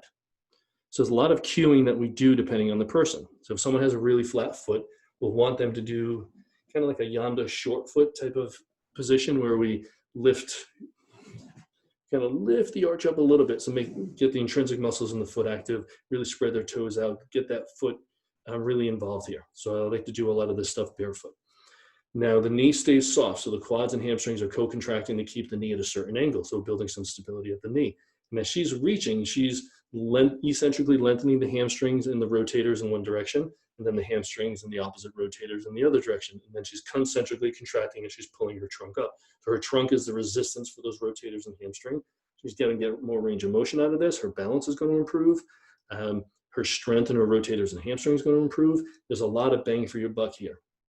With some people, we need to start with a higher surface because you might not be able to get down to your sneaker. If you're doing it at home, take 2 paper towel rolls, put them about 18 inches apart, touch the top of the paper towel. When you get good at that, get rid of that, take toilet paper rolls. We can get toilet paper now, hopefully. 3 months ago, I couldn't have recommended toilet paper, but do toilet paper roll touches, and then eventually get rid of the toilet paper and you can get all the way down to the ground. And yes, you can make this even more challenging and throw bands and unstable surfaces, but work on this first and don't go super deep if you're all over the place and your balance is crazy. What's great about this too is this will really highlight the weakest part. If your balance is really bad, you're just gonna be falling all over the place. You're not really gonna feel muscle work. If your foot is really weak, you're gonna feel a lot of foot and lower leg fatigue and burning. If it's your hip, you're gonna feel it there. Whatever it is, welcome it, it's all good. Okay, rear foot elevated split squat. I love this exercise just because it's taking the leg one into flexion, one into extension, which is basically what we need for running. Annika's very tight, so her lumbopelvic area is not great here. Not bad, but not great. So if you can visualize her pelvis, it's tough with the shirt, but her pelvis is kind of being pulled into an anterior tilt, most likely because of her tight rectus femoris, her quadricep, on that left leg that's up on the plyo block there. So you want to just make sure that you can attain good squat mechanics. Let's play that again. Good squat mechanics on the right leg. Left leg shouldn't be doing much. You might feel some work in there from stretching. Some people end up pushing their left toe into the plyo block and doing a lot of almost like open chain leg extension back there. You don't want that. You want the front leg doing most of the work. You might need to cue them to stabilize their, neutralize their pelvis a little more so it's not dropping into that anterior tilt. You might need to adjust the surface so it's either a little higher or a little lower depending on how they're functioning and where their deficits are. If they're really tight in the quad, you're gonna have to bring it a little bit lower. If they have great quad mobility, but poor strength on the stance leg, you might have them just do a quarter squat. I used the term before, they earn the right, and I think I got that from Gray Cook back in the day too. A lot of these phrases we steal from the people that we admire, right? But if they don't have good squat, it's tough to throw them into a single leg squat or rear foot elevated squat. And if they can't maintain a beginning and end of the exercise with good position, it's tough to really make the dynamic part of it more challenging. So just make sure everything looks clean and looks good. If it doesn't look athletic, it's probably not athletic, right? So it's as simple as that. And then you can start adding bands and other sorts of resistance, but don't rush the progression too quickly. That's a problem in fitness in general, but especially with runners. Sometimes the boring, mundane things are the most important. and it takes a lot of education and motivation to keep people to stick with it, okay? All right, side plank, one of my favorites. So top picture here, we're doing a modified side plank. So she's got the bottom leg bent, hand up, and she's maintaining that position. So that's just 3 points of contact, bottom elbow, bottom knee, top foot. And those of you who have never done this, I would start in this position here and holding it. If you are strong enough, then you can go down to the full plank. And that's the bottom position there. I don't mind if someone's arched a little bit up, which is kind of what I'm hinting at in that bottom video. As long as they're not kind of arching down this way, either perfectly straight or slightly arched up, I'm personally okay with that. And this exercise, the reason I love it, great for core, deep abdominals, obliques, some upper body stability at the shoulders happening. You can really activate the lats, get that shoulder depressed. When you're working hip abductors on the lower leg, and if you start lifting the top leg, now you got an open chain hip abductor moment on the top leg. You've got this closed chain stabilizing hip abductor moment on the bottom leg to keep you up. It's just a great exercise. If there's one core abdominal exercise I would have a runner do, maybe I pick this one, but hopefully I don't have to pick one. And those of you who've been around in the fitness world, I'm sure have done a version of this. And yes, there's more advanced techniques you can get to as well. All right, remember I talked about the boring, mundane stuff? Here we go. So this is just 4 versions of a clamshell type of exercise, okay? And I'm not gonna have all videos playing together because it might get a little bit choppy. So the top left, we'll show real quickly just a regular clamshell. The top right is a reverse clamshell. Bottom left is what I call a floating clamshell. And then the bottom right is a floating reverse clamshell. So clamshell, reverse clamshell, legs resting, and then legs floating. The biggest thing about this exercise, people always do it and they say, oh, this is easy, and they'll throw a black PerformBetter resistance band around their knees, and their pelvis is moving everywhere. To do this exercise properly, your pelvis has to stay stacked. Right side of your pelvis over your left and has to stay there. There shouldn't be a lot of rotation as you're moving the knee up and down. So let's see how Annika does in that top video. So there's this simple exercise. We're getting some abduction, external rotation at the leg. She's resting her foot on top of the other. Pelvis is not moving. If she was really weak or not aware of what is going on with the pelvis, that top pelvis would be dropping back as her knee is coming up. We want to prevent that from happening. Again, it's a core awareness exercise. If we can train her deep abdominal and pelvic stabilizing muscles to keep the pelvis there while the leg is working, then we're creating some awareness in there, which is great. Okay, reverse clamshell, just taking the opposite direction. Now the knees are going to stay touching. We're going to lift that top foot up. What wants to happen here is the pelvis wants to rotate forward. The higher the foot goes, the more the pelvis wants to rotate forward to compensate. Monica's doing a great job. She's keeping her pelvis stacked. I'm also right on top of her telling her not to move it, but you got to pay attention to this. This is one where people just go and they don't pay attention. Okay, clamshells, reverse clamshells, they roll their eyes because they hate it. But if done properly with a purpose, it's a very good exercise. So now floating, we got floating clamshell here, I think. Yep. Her leg's a little higher than I would like. I couldn't see because I was kind of standing on top of her there. But now if my finger, I tell them, pretend you're resting your foot on an invisible shelf. So the foot stays there and the knee's moving up and down. Great. And then when we go to the reverse clamshell, I say, pretend you're resting your knee on an invisible shelf and let the foot go up and down. So we're creating a little more stability and work in the hip. We've got the abductors working, and they need to pay attention to where their leg is in space. And when you do that, you create more awareness in the hip joint, which every runner needs. Okay, a couple more slides. How are we doing on time? 3:30, perfect. So here's a quick takeaway. We want to drill holes in buckets or make our runners healthier. So here's kind of one takeaway from each of the topics. Rest and recovery, make sure you're getting 8 hours of sleep. If you're a teenager or young adult, try to get more. Cannot emphasize enough how important that is. Nutrition, hydration, go see a professional, but if not, eat a rainbow, keep your pee kind of clear.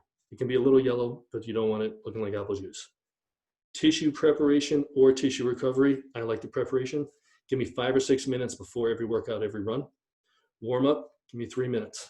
I guess some study way back when said 3 minutes will increase your body temperature 3 degrees. Great, but make sure you're including jumping. I personally would foam roll, then do the dynamic warm up, as we mentioned before. Mobility, do it after. It's okay to do it before. There's studies that tell you don't do slow sustained stretching before, but there's a lot of points to talk about with that study. But afterwards, you're tired, you're sweaty, there's blood flow everywhere. Take 10, 15 minutes as part of your cool down, do some stretching, or do it at another point in your day if you have to. Strengthening, there's going to be probably some questions on when should I do it, how much should I do it? If people can't get, depending on how many miles you're doing and where you are in your season or what kind of competition you have coming up, you have to alter that. As mileage goes up, you might need to come down a little bit with the time and energy requirement for your strengthening program. So I say somewhere between 1 and 3 sessions per week, all depending. Some people can't even do that. And then I say, as part of your warm-up, I call it using it as a primer, do some of these exercises, even if it's one set. We got 1 bridge, 1 single leg reach, 1 clamshell, 1 leg raise, 1 plank, just to kind of get these muscles awake and ready. That's beneficial. It's not ideal, but it's beneficial. So you can do it that way. Prioritize time. Prioritize time and money spent. Go for the lowest hanging fruit. All right. If someone comes in and they look like that beat up house and they just need a little more education and motivation, give it to them. So trainers, it's not just about drilling exercise and beating them to oblivion so they're on the floor about to throw up. Maybe a good session would just be talking about their lifestyle, their sleep habits, their time, how much time they're spending on certain things. That'll go a long way. And when they see the benefits of it, they'll thank you for it. Absolutely. Fit it into a doable schedule. Be a resource, kind of repeating myself, educate and motivate.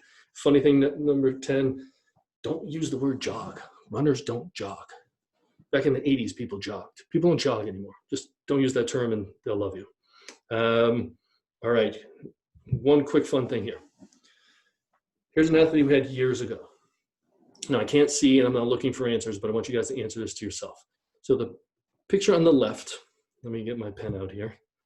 As you can see right here where I circled, she has a 10.3 degree drop in her pelvis. Picture on the right, I didn't even put the measurement there, but it's almost even. So the picture on the left, this girl came to see us after 3 months in physical therapy at another practice.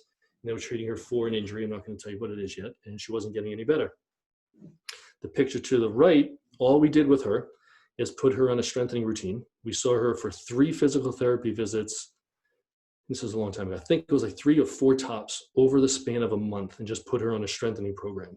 And you can see the difference in her pelvis there. And there's a difference in her knees, but this picture is not showing it, but everything improved with this girl. Her injury got better. She finished, she ran for a really top school in Rhode Island. Everything went well. Where do you think her injury was? You can say to yourself, this girl came to us with shin splints. And the therapist that was working with her at another clinic ultrasound and massaged her shin and never looked above the chain, never looked above her site of injury. Didn't look at below either. Didn't look at her feet, didn't address footwear, didn't look at her hips. First day we saw her, we put her on the treadmill. We took this video and saw that hip drop, tested her hip muscle strength. It was awful. So we strengthened her core and pelvic stabilizers. Her shins got less beat up. We never touched her shins, which is awesome. Not everything is that easy and works out perfect, but that was a good story of just fun.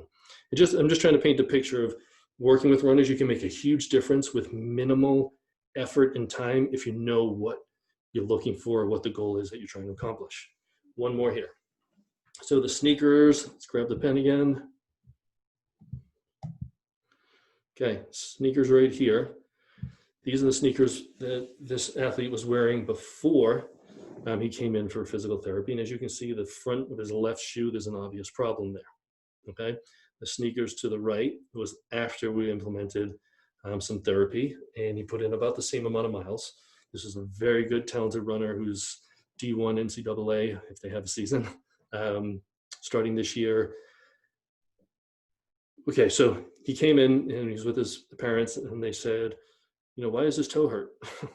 Jeez, maybe because he's beating the snot out of his sneaker. But there's nothing really wrong with his toe. He had pain in his toe. But what we found is that his left hip, he had a restriction. He was not able to extend. So he was lacking hip extension strength. He was lacking hip extension mobility. So if you visualize as you're trying to push off your left foot while you're running, if you don't have the glute, if you don't have the hip mobility to fire that glute and push off properly, you're going to work your way down your chain to try to get to it. His hamstrings were okay. They were kind of beat up, but he went to his foot and toe and he was pushing through that foot. Almost knocked down my backdrop here. He was pushing through that foot so hard that he was driving the forefoot into the ground much harder than the other side. We did have to treat his toe a little bit because it was a little bit sprained, his big toe, but we went right up to the hip. We opened up the front of his hips. We got him to fire his glutes. And then 300-400 miles later, look at the wear and tear in the sneaker. It was very even. Awesome. So it was great to see that. Okay, really quickly before we get to the end here. So I mentioned RUNstrong. So there's a few things, if you guys want more information, on the left here is the RUNstrong Coaches Certification. It was originally created for running coaches. All the content there is appropriate. It's appropriate for anyone who's into running, but running coaches, fitness coaches, it is a almost 9-hour course, self-paced. Very similar to the one Chris and I talked about that I did at PerformBetter a couple of years ago. It was one long 9-hour day. So this is self-paced. There's about 10 chapters. And it's a self-certification right now. Hopefully we're going to get the certification more well-known, but everything we just hinted at is in this. We have modules just on screen addiction and lifestyle, modules just on nutrition and hydration, modules just on foam rolling. So it gets everything we just hinted at much deeper. So if any of you guys are interested, I'll give you more information in a second. In the center column here, we are in the final stages of editing. So I told you RUNstrong originally started as a strengthening class I was doing for runners when I noticed all runners had the same imbalances. It's a really bold statement, but most runners had the same imbalances. And my discharge plan as a therapist was very similar with all these runners. And I thought, oh, why don't I give them all these exercises and fix these imbalances before they get hurt? So we created this class. We started doing the class at all 3 of our offices. Everything was going great. But many people, and I've presented all over the country, and when I talk about this, people, I go, do you have something online, something online? Well, now we do. So the RUNstrong 101 5-week series is our beginning strengthening course. We call it a 5-week series. There's 5 weeks of progression. We recommend that you do each week at least 3 times. Some people turn this into a 10-week series. It's progressive. You have access to the videos. They're yours. You follow one of our athletes and me with kind of doing the instructing, but you get to look at a phenomenal runner doing all the exercises. That's going to be ready by the end of August sometime. And then all the way to the right, the RUNstrong exercise library. Right now we have 57 specific exercises between foam rolling. Some of the videos that you saw in the presentation are from this exercise library, but you can get access to right now 57, and we're going to add more to it, of specific exercises that every runner would benefit from. So let's get out of here. Because PerformBetter was so nice and offering this up free for everyone, I'm going to do a similar thing and just I want to get this content out to as many people as I can. So if you scan those QR codes right there, it'll take you directly to the site to purchase any of these courses. So the coaches certification is normally about $300. We cut that in half. And also with that coaches certification, you get the exercise library for free for the first year. So just keep that in mind. The RUNstrong 101 series is normally $199, $99.50 for you guys. And then the exercise library, if you just want that alone, we cut that in half, and that gives you a year access to the library. So you can scan that, use the code on the bottom there, PB, lowercase, 2020, and that'll give you 50% off those 3 courses. Let's see, okay, CEUs. This is the information you guys need for the NSCA for 0.2 CEUs for this presentation. Take a picture of it so you have the instructions there rather than emailing the fine people at PerformBetter later. And here's how you can get a hold of me. Email at the top, 3 different websites, mine at the bottom, and Chris and Aaron, I think we're ready for questions. If everyone's still awake. Yep, you can turn right on your, stop your screen share and then pull up the Q&A right down from down the bottom, and you can start. There's already questions in there for you. You beat me to it, see. All right, so how do I access them? Stop sharing? Yep. Stop sharing, yep, and then pull up the Q&A down below. Bear with me, guys. There you are. Okay, all right, I'm gonna try to get through as many of these as I can. What is the link or website for the running article? If you're talking about the Rhode Island Medical Journal, we don't have it yet. But if you look up Rhode Island Medical Journal, I'm not sure who has access to that. But if you follow me or RUNstrong or Foundation Performance, or if you want to be on our email list, let me know, because I'll post that, and hopefully if I can get a copy and share it, I'll put it on there for you guys. Okay, do you find that patients get defensive when you bring up screen time? If so, how do you approach it? Hell yeah, they do. It's like talking politics right now. And they get defensive. The ones who usually get defensive are the ones that have a little bit of an addiction to it. It is an addiction, and I can't even get into it now. So I tread lightly on that topic, and I usually wait for the door to be open before I jump on it. Some people are really comfortable if I've known them for a while, and we'll talk about it. Sometimes it's a hard thing to do, and I'm going to try to develop an assessment tool where they can answer it on their own, and then I can read their answers later on. But it's a tough one to approach, so be careful, because people will get defensive.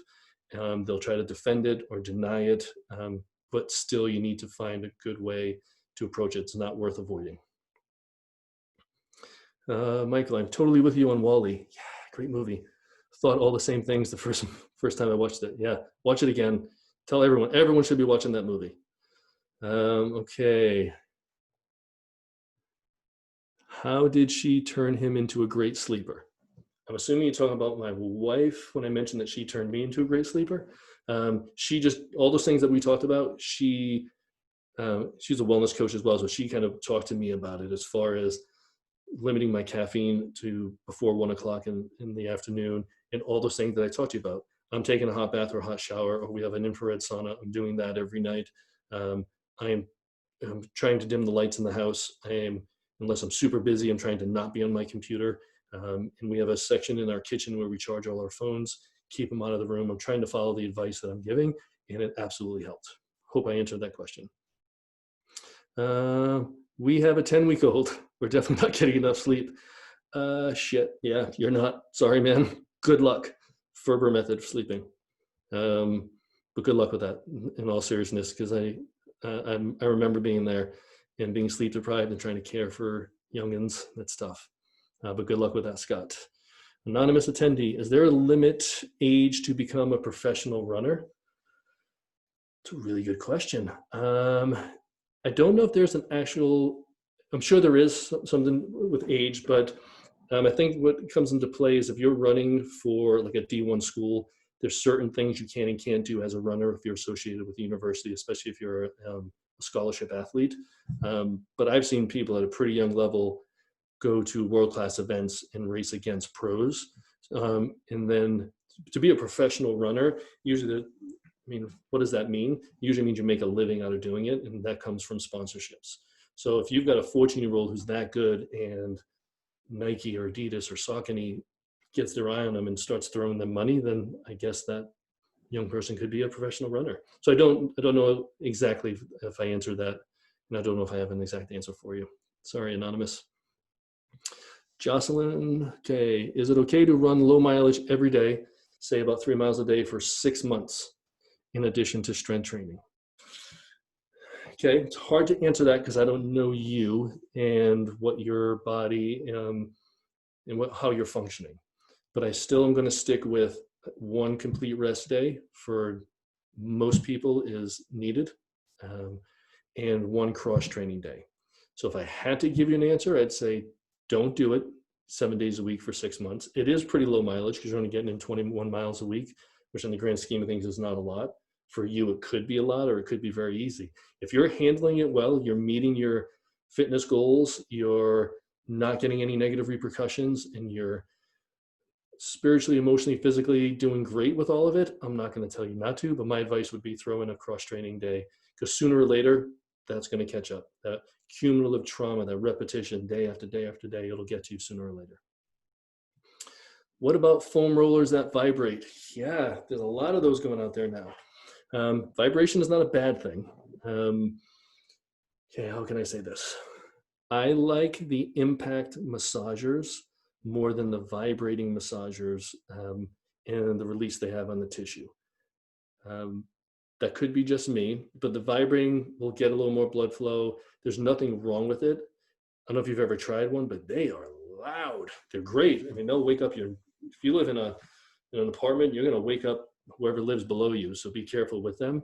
But try it. If you feel better after using it, there's nothing wrong. There's nothing negative with them. They're just a little more costly. Dave, hey, Mike, good to see you again. Good to see you, Dave. Well, good to see your name. Hope you're doing well. By the way, Dave, one of my first bosses in physical therapy world, strength trainer.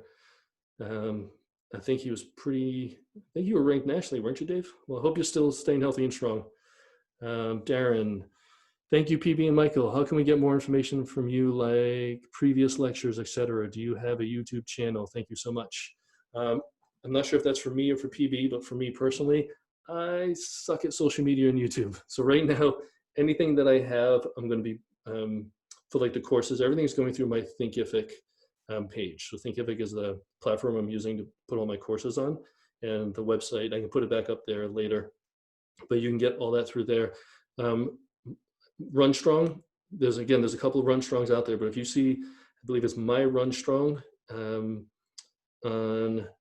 Instagram and Facebook. Michael Silva, I'm on Facebook as well, and Foundation Performance, we're on Instagram and Facebook.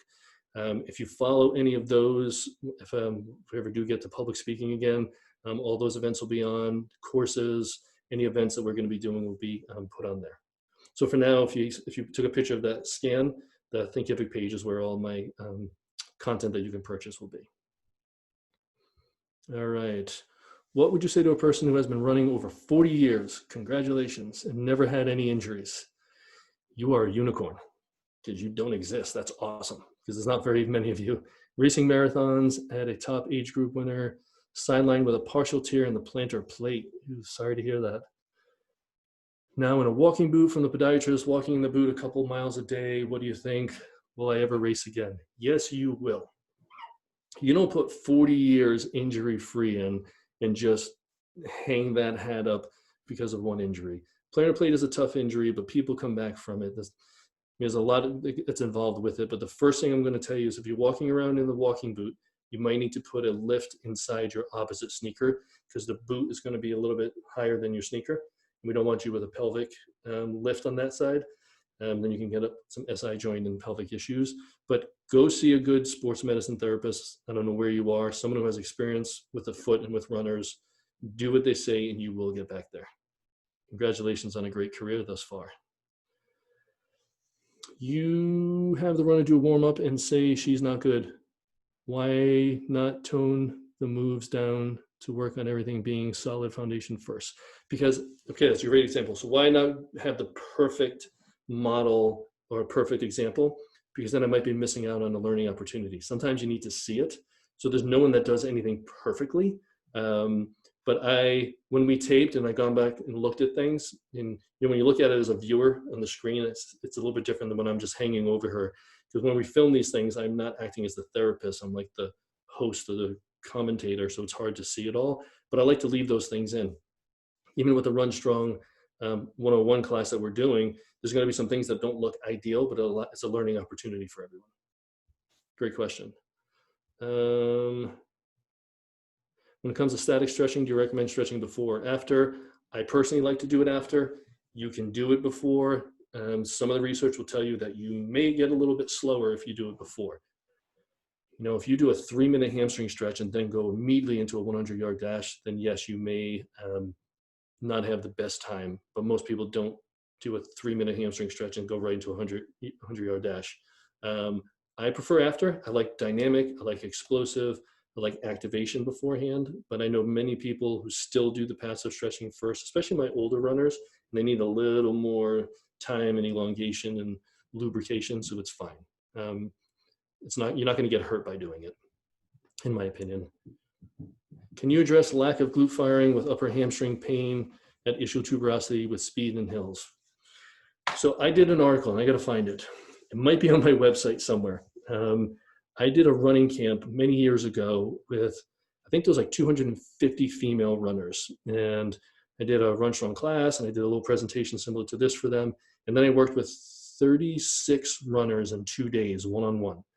And I can't tell you how many of this exact scenario we found.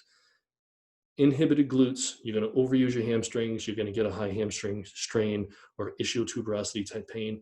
If you're a female runner with a high hamstring ischial tuberosity pain, that is a literal pain in the ass, and it is literally a long recovery for something like that. So it's hard for me to get too much into it, but yes, it is a thing, and yes, a lot of it is caused to poor glute firing. The poor glute firing could be there's too much tension in the front of the hips, not allowing the glutes to fire. It could just because you have glute amnesia because you're sitting on them too long. It could be something else going on, but if you're dealing with yourself, definitely get assessed by someone who knows what they're doing, and you'll get over it, but it's a long recovery. Rear foot split squats. Regarding the rear foot plantar flex, foot or tuck toes, dorsiflex toes, what would you do different? Any on hip flex of that leg? Okay, I think I know what you're asking. So when the foot's behind you, if your foot is plantar flexed, the shin will be slightly lower. So if you dorsiflex the foot onto that, if you remember Annika doing it, so as you dorsiflex the foot, the shin is going to come up a little bit higher, which will put more stretch onto the quadriceps, which could wreak more havoc at the pelvis. So if that's the case, I would have them plantar flex their foot so the shin lowers slightly. So we take some stress off the pelvis so they can get the benefits of the single leg strengthening on that side without wreaking havoc. But if you need to get more stretch into it, or you want to get more stretch into it, then tuck the toes underneath, lift that shin up a little bit more, and you'll get more out of that. I hope that answered your question, Margaret. Jeff Miller, thank you, Perform Better. Question, how do you incorporate diaphragm breathing in exercise? That's a great question. Thank you for the lecture. Thank you, Jeff. Breathing is another thing that I learned from my wife. So I'm giving her all sorts of plugs. So I hope she's listening because I could use a few extra points. Just kidding. But diaphragmatic breathing, so it's tough to incorporate all these things in a lecture like this. But yes, I incorporate it, especially people who are having some sort of pelvic problem, especially people who show like a disengaged core through here, or if they have any signs of a diaphragmatic dysfunction. So yes, we do incorporate it. I usually have people practice diaphragmatic breathing in different positions, and then I have them incorporated into their stretching exercise first, and usually that helps them, but it's different. But yes, it's extremely important. Thank you for bringing that up. Peter Russo, hope you're healing up well. Nice seeing you, brother. What's the website? So Jocelyn, if you're asking about where the course is, so if you want to write this down, I'll talk slow. It's runstrong.thinkific.com. So RUNSTRONG dot THINKIFIC, thinkific.com. If you can't find it, just please email me. You can find my information, I'm sure, somewhere with Chris and Perform Better, but I'll be more than happy to send you over a link. Okay, does the exercise library have the nutrition information? Nope, exercise library is just individual exercises. They're like between 1 and 2 minute videos of instructions and things to look for, kind of like I did with you guys going through them. It's only the exercises there. If you any of the nutrition stuff will be in the coach's course. Can you show the CEU info again? All right, Chris, I'm going to share my screen real quick to show them that.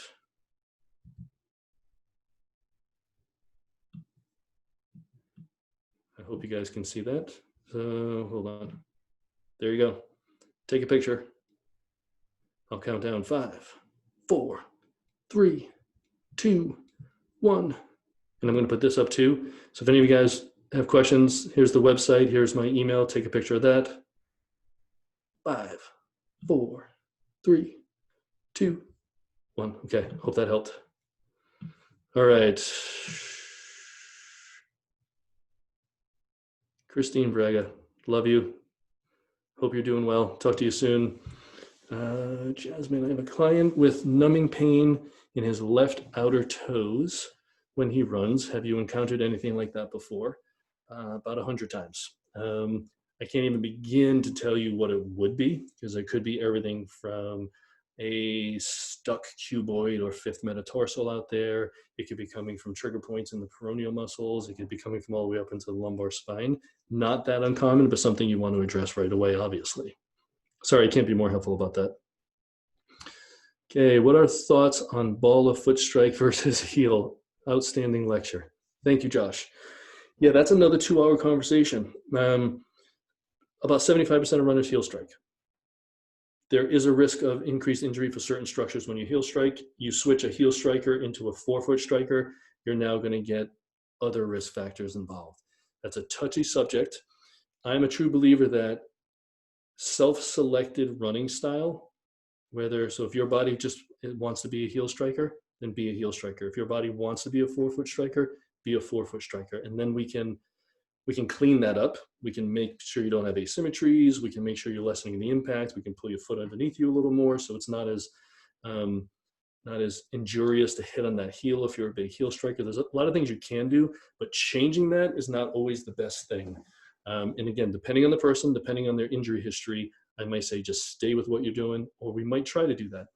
People have chronic like anterior knee pain. If they develop some sort of injury in the front of their knee and they're a heel striker that overstrides, shit, that's a disaster. So that person, I may do some coaching on cadence and get their hamstrings activated more and really work on that paw back position. So we're pulling the foot underneath them, so they're hitting more midfoot, taking some load off the knee. So it's a tough one to answer, but just tread lightly when you do that. If you are going to look to change, there should be a reason why you change. Don't just change because you read Born to Run and it told you to change. Great book, by the way. But is there an app you like to use for gait analysis for runners? Not an app. We do this at our office. We do slow motion video analysis. I don't know of an app to do the gait analysis. What I would say is try to find someone who has experience doing it. We're actually going to be doing it online, kind of combining the telehealth that we were forced to do with COVID, and we might be doing some of that online. But just I would find someone in your area that has experience with it. Thank you. You're welcome. Do you recommend any glute activation exercises before running? Hell yeah. I know you touched on clamshells as part of the strength training, but what about doing them before running to make sure that glutes are firing properly? Yes. That's kind of what I meant about using the strength training as a primer. So for me personally, before I run, clamshell, single leg bridge, a side plank, and then usually 2 to 3 minutes worth of running jacks and jumping jacks. And then that's part of my warm-up. I need that. So yes, use it as part of your warm-up. It's great. I did get the level up and I'm even. Oh, that's the woman with the boot. Perfect. And then just get in to see a good therapist and you're going to be back. And I want you to email me and tell me when you're back. Marilee, I think your name is. You will be back. And I want to follow you. So reach out to me with my email. Please repeat address. Yes, there are tons of RUNstrong and I can't seem to find your logo.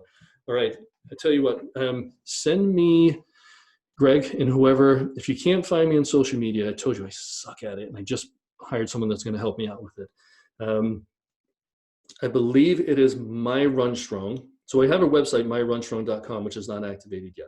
All the coursework is runstrong.thinkific.com. But if you look up my name and RUNstrong, you should be able to find us on Instagram and Facebook. And I am so sorry that I can't guide you better than that because I'm a social media misfit. But send me an email, michaelsilva.pt@gmail.com. And I'm sure you can get it off of PerformBetter as well. I'll be more than happy to connect you.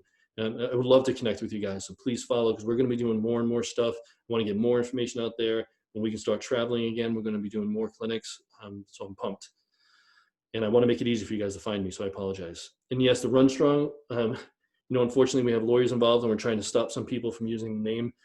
This is something that I trademarked a long time ago. It's a name that means a lot to me and what I do with my career, and I need to protect it and not confuse people out there. There's a lot of brain confusion right now, and we just need to have some discussions with some people. So hopefully that'll be cleared up. What is the best way to get your foot strong after an injury? I had 4 broken toes from a crush injury. Oh, right. That's tough. Again, there's so many things I could tell you. The number one thing I can tell you is go get seen by a good therapist who has experience in the foot and with runners. I wish I could be more helpful. You need to do strengthening. You need to do basic, intrinsic, annoying little toe strengthening. You need to do intrinsic arch strengthening. You need to do lower leg strengthening. You eventually got to build impact training to get you used to all these things. I've seen some really nasty broken feet that have come back fully.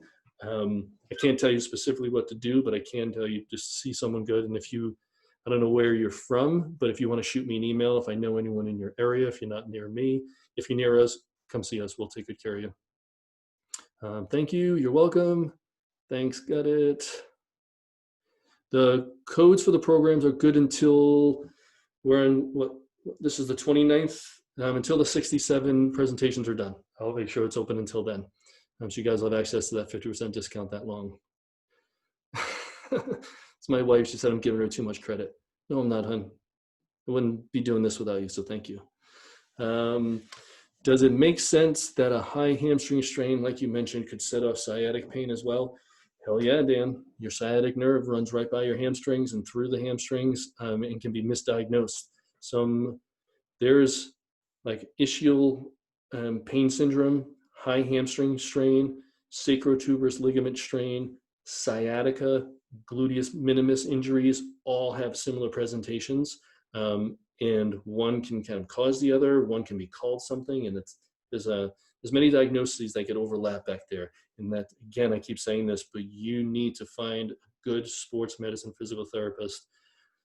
I say physical therapist because that's what I am, or chiropractor, someone who really knows what they need to do to assess you fully.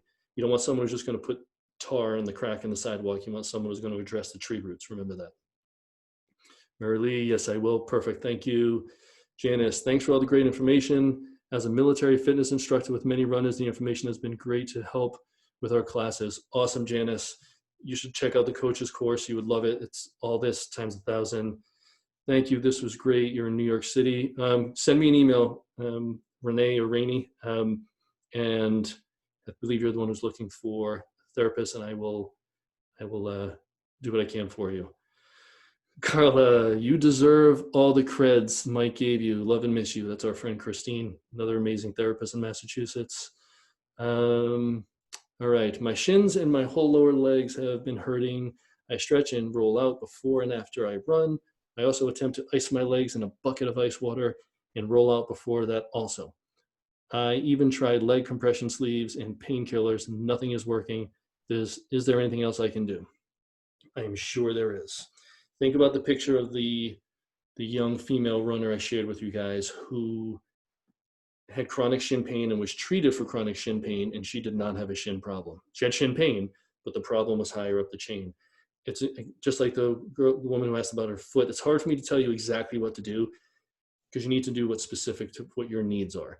So like I've been saying to everyone, get assessed by a great medical professional, physical therapist or some sports chiropractor. Figure out how you're functioning from head to toe, see where your dysfunctions are, correct them, and you can unload a lot of pain in there. Stick with it, don't give up, because the ice water, the painkillers, all the compression sleeves, those were all just Band-Aids. If they helped, that was great. They probably still weren't solving the problem, but don't give up until you find the source of the problem, find someone who can get it. Chris, thanks so much for my great information. Really appreciate your time. Thank you, Chris. Glad you enjoyed it. Great info. Thanks. Thank you. Almost done, Chris. I think I got 2 more. Thanks so much. I'm a PT student looking to get into running PT, and I learned so much. Awesome, Caitlin. You would love the course. And if you ever want to talk shop, shoot me an email. I love, and we as a practice, my physical therapy practice, we love taking students and mentoring. My RUNstrong is the Instagram. Thank you. PerformBetter customers are great. They're teaching me about my own my own name, is the Instagram. Thanks for the wonderful info. Totally hammering the fundamentals, the non-sexy, important subtleties. You got it for all levels of runners. Very helpful to hear. A, agreement. B, more ways to give analogies and cues. Really great stuff. Thank you, Greg. I appreciate it. And yes, a lot of this stuff is not sexy. It doesn't look great on YouTube videos, but it's extremely important. I got through it all. Chris, I did it. Hey, Michael. nice job. Woo! I'm tired now. It's tired talking to a You screen. did it. You did it all just in time. I was actually 401. That's It was awesome. perfect. It was perfect. Good. Well, everyone, thank you for joining us this week. We have now we're 6 weeks down, Aaron. I know. We're almost halfway through all of our weeks. Almost halfway down, actually. We got week 7 next week. You want to give the list of who's up next week? Yeah, we are kicking Monday off with Mike Boyle. Tuesday, we have Jason Glass talking about rotational training. Wednesday, we have Justin Grinnell doing a business talk. Thursday, we have Charlie Weingroff. And Friday, we have Allie Gilbert, now Weingroff. So 2 Weingroffs in the same week. I don't know what I'm going to do. That's a scary. lot. It's going to be scary. Next Thursday and Friday is going to be scary. I know. Oh, too funny. Well, thanks for joining us, everybody. And Michael, that was a great presentation. That was awesome. As everyone said, it was great info. A lot of the non-sexy stuff, but it's the appropriate stuff in your. Yes, I'm all about non-sexy, man. Yes. I'm bringing non-sexy back. You did have a lot of good sexy stuff in there, though. Believe it or not, your exercise library was phenomenal. Like the videos were great and very helpful. And Chris may go for a run this weekend. Yeah, no, I'm definitely not a runner. I'm definitely not a long distance runner. Not yet. Yeah, not yet. No, my motto is if it's longer than 100 yards, it needs to be taken in the car. Yeah. Walked. Well, Chris, I was like you played football, right? Yeah. Yeah. So I was a high school football player. I never ran anything more than what I did for punishment on the football field. And then I met my wife, who was doing triathlons back in 1996. And then I started running, and I hated it, but I had to do it to impress her. And I just kind of fell in love with it and got her to marry me. And as a business, I kind of fell into it, and I love it. I mean, I tell you, and I say this with pure love, runners are the craziest athletes, but I love working with them. They're so motivated. It's, we have a practice the runner built. And my mission professionally is to help runners and those who are there to help runners. So I love it. Yeah. No. So after you like hooked in your wife, you weren't like, I got it, I'm good. I don't need to run anymore. You were like, I fake injuries just so I don't. I would too. I totally would do that. I just can't hang with her. I'm getting old. But I still do it, and we're just part of our routine. You're like, oh, you're doing repeats today? Shoot, I got that other run I got to do. Right. Yeah, I got a thing. I got to go. Well, you did one of the things you talked about inside there, which was really cool, which the bilateral deficit, which I know Mike Boyle has brought up over the last 8 years now, and right, I'm sure he'll hit on it again on Monday because Mike's he's a single leg guy. Yes, and I've learned a lot of stuff from him over the years at your summit, so it's great. But nothing more when it really comes down to for a runner is for how long are you on the ground with 2 feet? Never. Or very, very. If you are, you better get a new coach. Yeah. I think they call that race walking, don't they? I was going to say it's the start of the race. Yeah, the difference between walking and running is that there's no point in running where there's 2 feet on the ground at all. Yeah. So, yeah, it's great. So it's true. And Mike makes that point to just about a lot of sports other than, there's only a handful that 2 feet are on the ground. But that's very cool that you talked about that. And I do like that you mentioned, because the funny thing is I know when I sent you the video last night of Robert, and we all laughed and we chuckled. And I'm such a kid when he said poop. I was like, I was not expecting a nutritionist to say poop, but that was. I was literally stretching, working on my mobility, listening last night. And when he said poop and take a dump, I'm like, I love this dude. And he knows this stuff. So thank you, Robert. we must think alike on that, because I don't know why that point hit me too. Of all the things, you brought up a few points in his spread, but that was one of the things I was like, did he just say that? He sent me a text right after, and it goes, did he just say poop? I'm like, you're a child. Just listen to the talk.